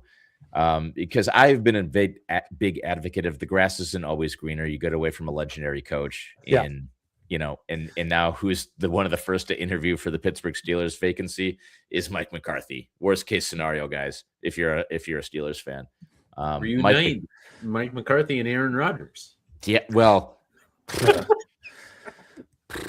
By the way, Mike McCarthy, I'll just never forget. I know he's obviously more of a Packers coach in my mind, but watching Mike McCarthy coach the Cowboys during COVID with that mask on his face, just unbelievable image. That guy, I mean, just. I've said this for a long time, and me and Sam have said this for a long time. He's the worst coach in NFL history. I with the amount of talent that he's had and the success ratio to talent is the biggest gap in the history of the league. Mike McDaniel's still around too, guys. Joe Brady. I don't know anyone else. McDaniel signed with he's the OC of the Chargers now. Oh, no, really? Okay, I didn't know that. That would be good. I think this is good for them. That'll be good. Yeah. Harbaugh. I would love to see a Harbaugh Mike McDaniel conversation. Oh. It's like a dad and his teenage son. I was gonna say, it needs to be grounded for sneaking drugs in cocaine son. Yeah. It's like literally like a military dad and his like teenage rebel son is like what that relationship is like. That's exactly it. Anyone else on I mean, this is a terrible year to be firing your coach. There's not a lot of good candidates, guys. None. I don't know. Like you might see some guys from the college ranks come up because I don't know what to tell you. By the way, like even like a Jeff Hafley was like a lot of people liked him. He's 1 year removed from being a very mediocre coach at Boston College. Yep. Yeah. Yep. His defense was good in Green Bay. I'm not going to say that it wasn't, but like he couldn't succeed in the ACC last year. Like, you know what I mean? Like, I hear you. So, or 2 years. How long has he been in Green Bay? Just this is his first year in Green Bay, right? Or 2 years. Okay. 2 years. But still, either way, 3 years ago. So I don't need that's crazy to see. Like, good for him and good for a lot of these guys that probably don't deserve head coaching jobs are getting head coaching jobs in this cycle just because. And someone's gonna get the Ravens job, which is probably a very sought after job. So, yeah. Anyway, Well, Nick, what do you say? Let's kick it over to the podium list. I'll turn the reins back over to you. Guide us to the light. Yeah, let's do that. Let's do that. We had a long go of it with the Bears. We're going to go back into some more Bears. So today, our podium list is the top plays from the 2025 Chicago Bears.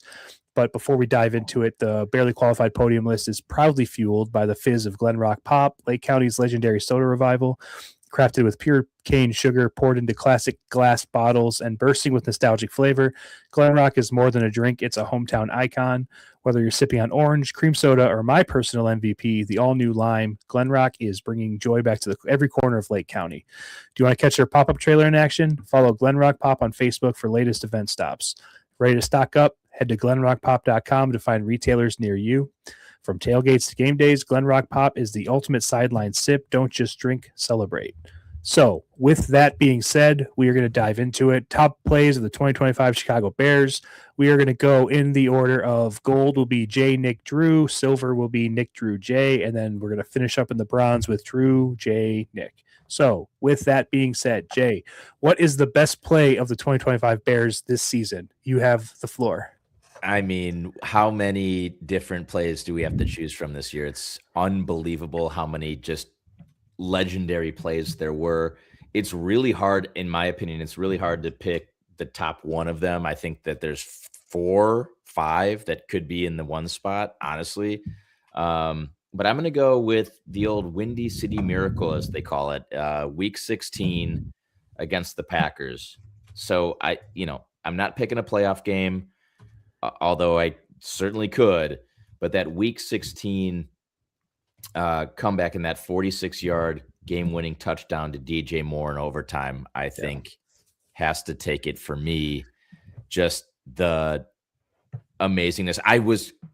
I'm not going to say what I was thinking of. There's another play that it was kind of tops for me, but that was, we needed that win. We needed that win against the Packers. We haven't beat them in so long. I think the stakes of us having had lost that game and finally being able to say, hey, God damn it, we beat them. And at that time, not knowing that the playoffs and the matchup was ahead of us, it was just euphoric. And I mean, what a celebration. You had Caleb run around the stadium, all that stuff. So I'm going to take that walk-off overtime win against the Packers in week 16. Yeah, I think that's the one. Yeah. There's two plays that can make the argument for it, but I think that when you in 10 years, when you think back about this season, I think that will be the number one play you think of. So I think that's the right call.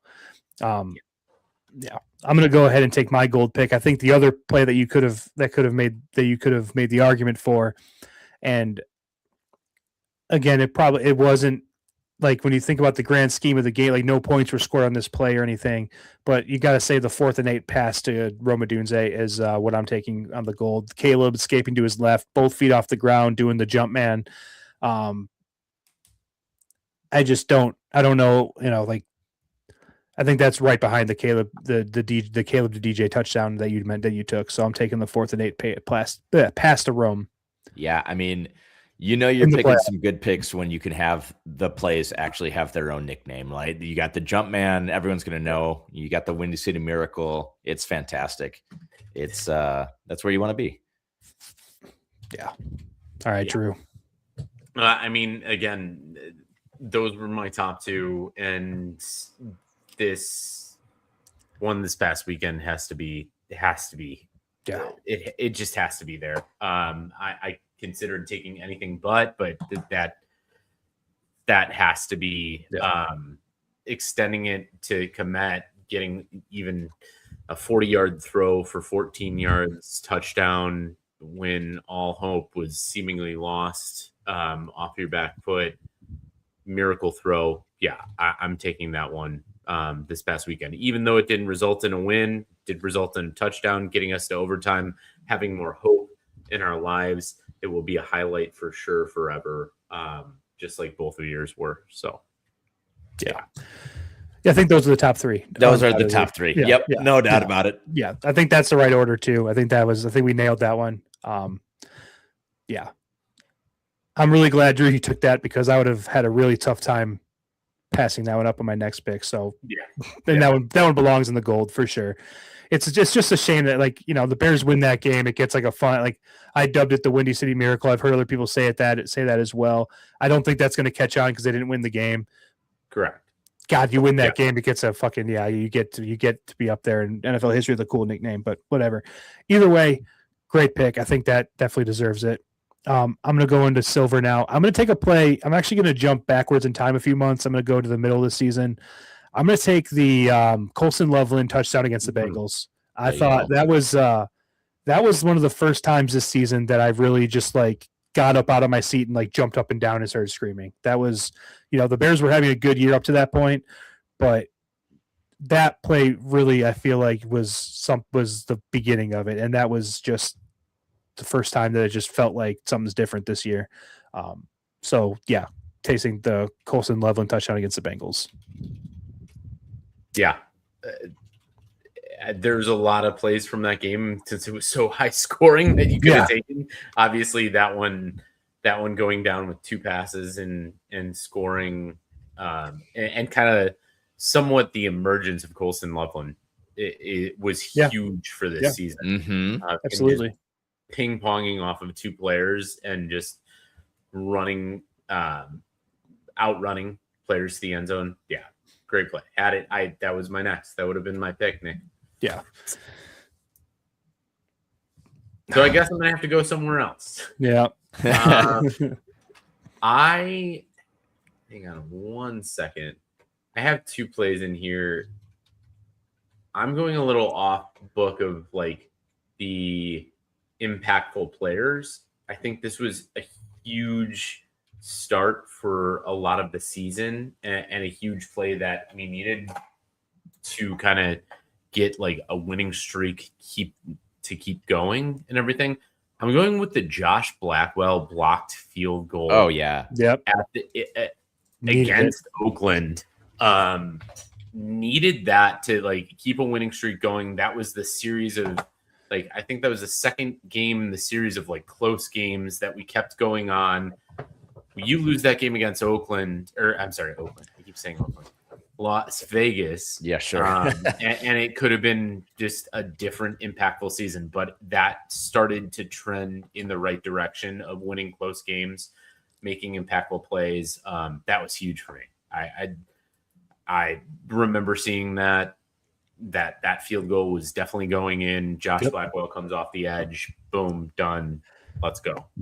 And to refresh the memory, that was week 4, and the Bears were 1-2. That would have put them to 1-3. The season changes, I think, if they lose that game. You win that game, back to 500, and kind of the rest is history. So I think that definitely deserves to be up here. I think that's a great pick. I actually didn't have that one written down, but that's a great pick. Yeah, massive play. I love the list so far, guys. Those were 1 through 5, my 1 through 5. So I'm loving where it's going. I'm going to go back to a Bears Packers. I'm going to stay in that realm, but this one's in the wild card game, and this is the game-winning touchdown to DJ Moore in the wild card game. Still some time left on the clock, but I mean, needed it, got it, and popped the lid off the stadium, popped the lid off everybody watching. So DJ Moore, although I don't want him on the team anymore, 2 for 2 in my top moments of the year. Hey, you can make some impactful plays. It's the in between those that were completely the minutia of the details, if you will. Yeah, DJ Moore not good with. It's all about the minutia too. Yeah. Yeah, I agree. I think again, I don't want to be an echo chamber here, but I think these are the top 6. So for sure, hands down. Yeah. So Drew, what do you got for bronze? Another one that might be a little controversial. I think there's been some really impactful plays in some of the other games that we've talked about that lead down to the more impactful games or more impactful plays that we picked. I'm picking the Washington against the Commanders. It's DeAndre Swift's 55-yard touchdown reception on the sidelines where it makes two men miss, gets the ball and just dusts a few people and gets us. Forget what that actually got us to in the realm of the game. Maybe got it to a 1-score game, or got us down by 1, or even nodded. But even so, it was one of the plays that like put that game when we were down into reach, gave us faith that like we were going to beat the Commanders this year after getting befalling ourselves the previous year on an absolutely awful Hail Mary, or the Fail Mary. But yeah, that was huge. That was, I've seen that replayed so many times, and I remember how I was feeling during that play. And yeah, Drew, to kind of echo your thoughts, that play got us to within 2 points, to which we got the stop, kicked the game-winning field goal to win by 1. So that was an absolutely massive touchdown. So yeah, that's a great call. Mm-hmm. All right, I will round out my bronze with a shout out, Drew, to a one-time enemy of yours turned bestie as the season progressed. But Devin Duvernay against the Vikings in Week 10. I mean, the Bears were down 56 seconds left in the game, or no, what was it? 50 seconds left in the game. Mm-hmm. Duvernay rips off a 56-yard return, puts them in prime position. If we remember correctly, too, the Bears on that last possession only rattled off 9 yards in 3 plays, setting up Cairo for, what was it, a 48-yard field goal. Big for a lot of reasons, right? That was Ben Johnson's first division win. They were 0-2 at that point in the division. That was a big milestone, but it also kept the momentum rolling, and Duvernay was critical in that. So that for me was I think it can be an under the radar huge play, and Duvernay deserves his credit on that. Yeah, no, I think that's a great pick. I do. All right, I'm going to finish this list, and I have like 5 plays that I want to pick. I think we're going to have to do some honorable mentions just because I want to make sure we get some love out there. But to me, I think that it would be a shame if this didn't make the list. We're going to stick to the Packers regular season game in Chicago. I'm taking Jade Walker's touchdown on 4th and goal. Caleb just lays it out to him perfectly. Jade Walker had like 6 catches on the season, none bigger than that one, obviously. So to tie the game, that's what sent it to overtime. That play, Soldier Field was rocking. So it was just it was such a good, seeing him step up when everybody else was injured. It was awesome to see hit that airwalk celebration, whatever he calls it, and it was very cool. So Jade Walker. Yeah, great call, Nick. I didn't even have that on my list, but that's well deserved. Yeah, I actually had that on my list above the DeAndre Swift reception. Yeah. Nick, but I didn't want to pick 2 in the same game, so I went somewhere else. I think it's perfect. That's fair. Yeah. Some honorable mentions for me. I actually was thinking about taking from the Washington game as well. Jake Moody comes in, doesn't know anyone's name, kicks the game-winning field goal in the rain. There you go. That was a big play. I also want to shout out like the defense, because I think the defense needs some love as well. Bears didn't even win this game, but the opening night, Nashawn Wright, he had a pick 6 on JJ McCarthy. That really got me out of my seat as well. It wasn't that big in the terms of the season because, again, they did lose that game, but that was a big play for me that just kind of jumps out as well. I had Nashawn Wright's peanut punch on the tush. Oh, the Eagles, yeah, that's a good play. I didn't even think about that. That's a good one, God. True. The Cole Kmet touchdown against the Eagles. Didn't even think about it. Yeah, didn't even cross my mind. I had the Dallas flea flicker to Luther Burden. Oh yeah, that would kind of like set us on that run, and then I had Caleb's run against the Giants. Yep, that was on my list. That was a good one. Very good one. Yeah, I had some more obscure ones, to be honest, but I did have in that. I mean, we kind of attacked the Commanders game a little bit, but I actually had the Jaden Daniels fumble, which was instrumental to the game-winning field goal. Because I mean, shit, that was what fumble. Yeah. Yeah. Oh, that's right. Oh my God, it was the. Oh my God, You're right. Well, the fumble. We'll call it the fumble against the. And this is the more obscure one. I wanted to get this in there. I was thinking about doing this because I thought it would be fun, but I had tarps off for the boys. The Ben Johnson locker room Yeah. shirt off. Yeah. Getting the My city list, I some had free that down dogs there. from Wiener Circle. Yeah. That was fun. Yeah.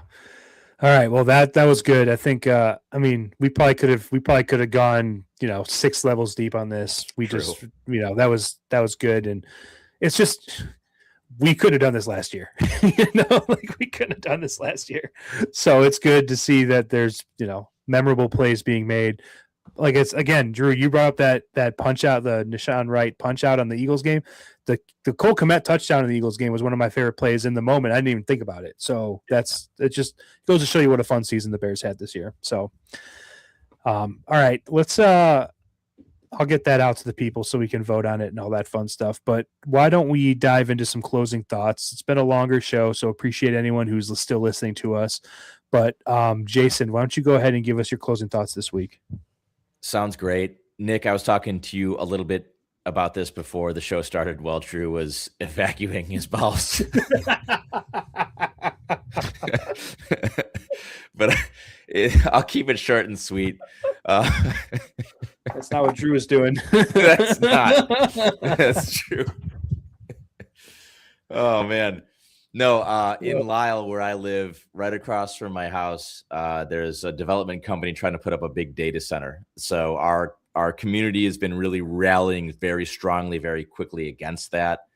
We had a town hall meeting today to discuss that, and there were so many people that showed up that they had to postpone and reschedule the meeting for a new space, which is awesome. It only gives us more time to get more people involved, more people kind of gathered to kind of fight the data center from being put in. So I don't know if you want to take a look. There's some news articles and interviews on ABC, on NBC, Chicago about it. We've kind of been getting in the as much support as we can for our community to kind of make sure that this construction doesn't take place and this data center doesn't go in. I know it's a weird thing to talk about, but it's important, and it is important because there's a lot of these people and a lot of these data centers coming into residential towns.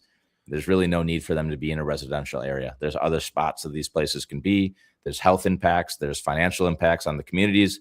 So you probably didn't think you were going to hear about that on a barely qualified podcast, but damn it, I'm going to be telling it to everybody that I can think of. So why not say it here? Thank you for your time. Yeah.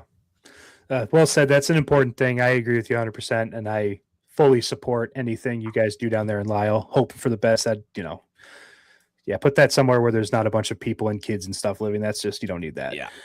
Think about the kids, man. Think about the kids. Yeah. Stay off this man's lawn, kids. That's right. Oh God. All right. Drew, what do you got for closing thoughts this week? I got something very, very basic, and it's a quote from Dr. Seuss. If you guys were not expecting this, it is, don't cry because it's over, smile because it happened. And that's the mantra that we're taking for the 2025 Chicago Bears season. And we definitely can. It was a sad ending, but I can smile through it, through and through, because that happened. And we're going to take this going forward into the next season and beyond with what we have. So that's what I got. Amen. Love it. Well, it's well said. Me personally, I'm just going to say, us in the Chicagoland area, we know this is coming. We're in late January, coming up on February soon. This weekend, it's going to be brutally cold outside. Stay bundled up. I was actually, right before this show, I was a little bit late because I was trying to shovel my driveway because we got like 4 inches of snow up here tonight, and I'm trying to shovel my driveway before it freezes tomorrow morning. So just stay warm. Try not to leave if you don't have to. Bundle up the kids if you have to go anywhere. Just be safe out there. Make sure you bring like extra coats and blankets if you're going to go in the car. You never know what's going to happen. So just be safe out there. It's going to be like negative 35-degree wind chill on Friday and Saturday. So just stay warm. Yeah, I know. Yeah. Not to be hope I'm not the bearer of bad news for anybody out there, but it's good to know. Yeah. So just stay safe out there as always. But yeah. All right. Well, Good show, boys. It's going to do it for us here at Barely Qualified. For Drew Bailey and Jason Maxwell, I'm Nick Lavris. As always, thank you for listening. Thanks for listening all season. We appreciate it. It's been a great season. So thanks for all the interactions and the listening and the joining of the live shows.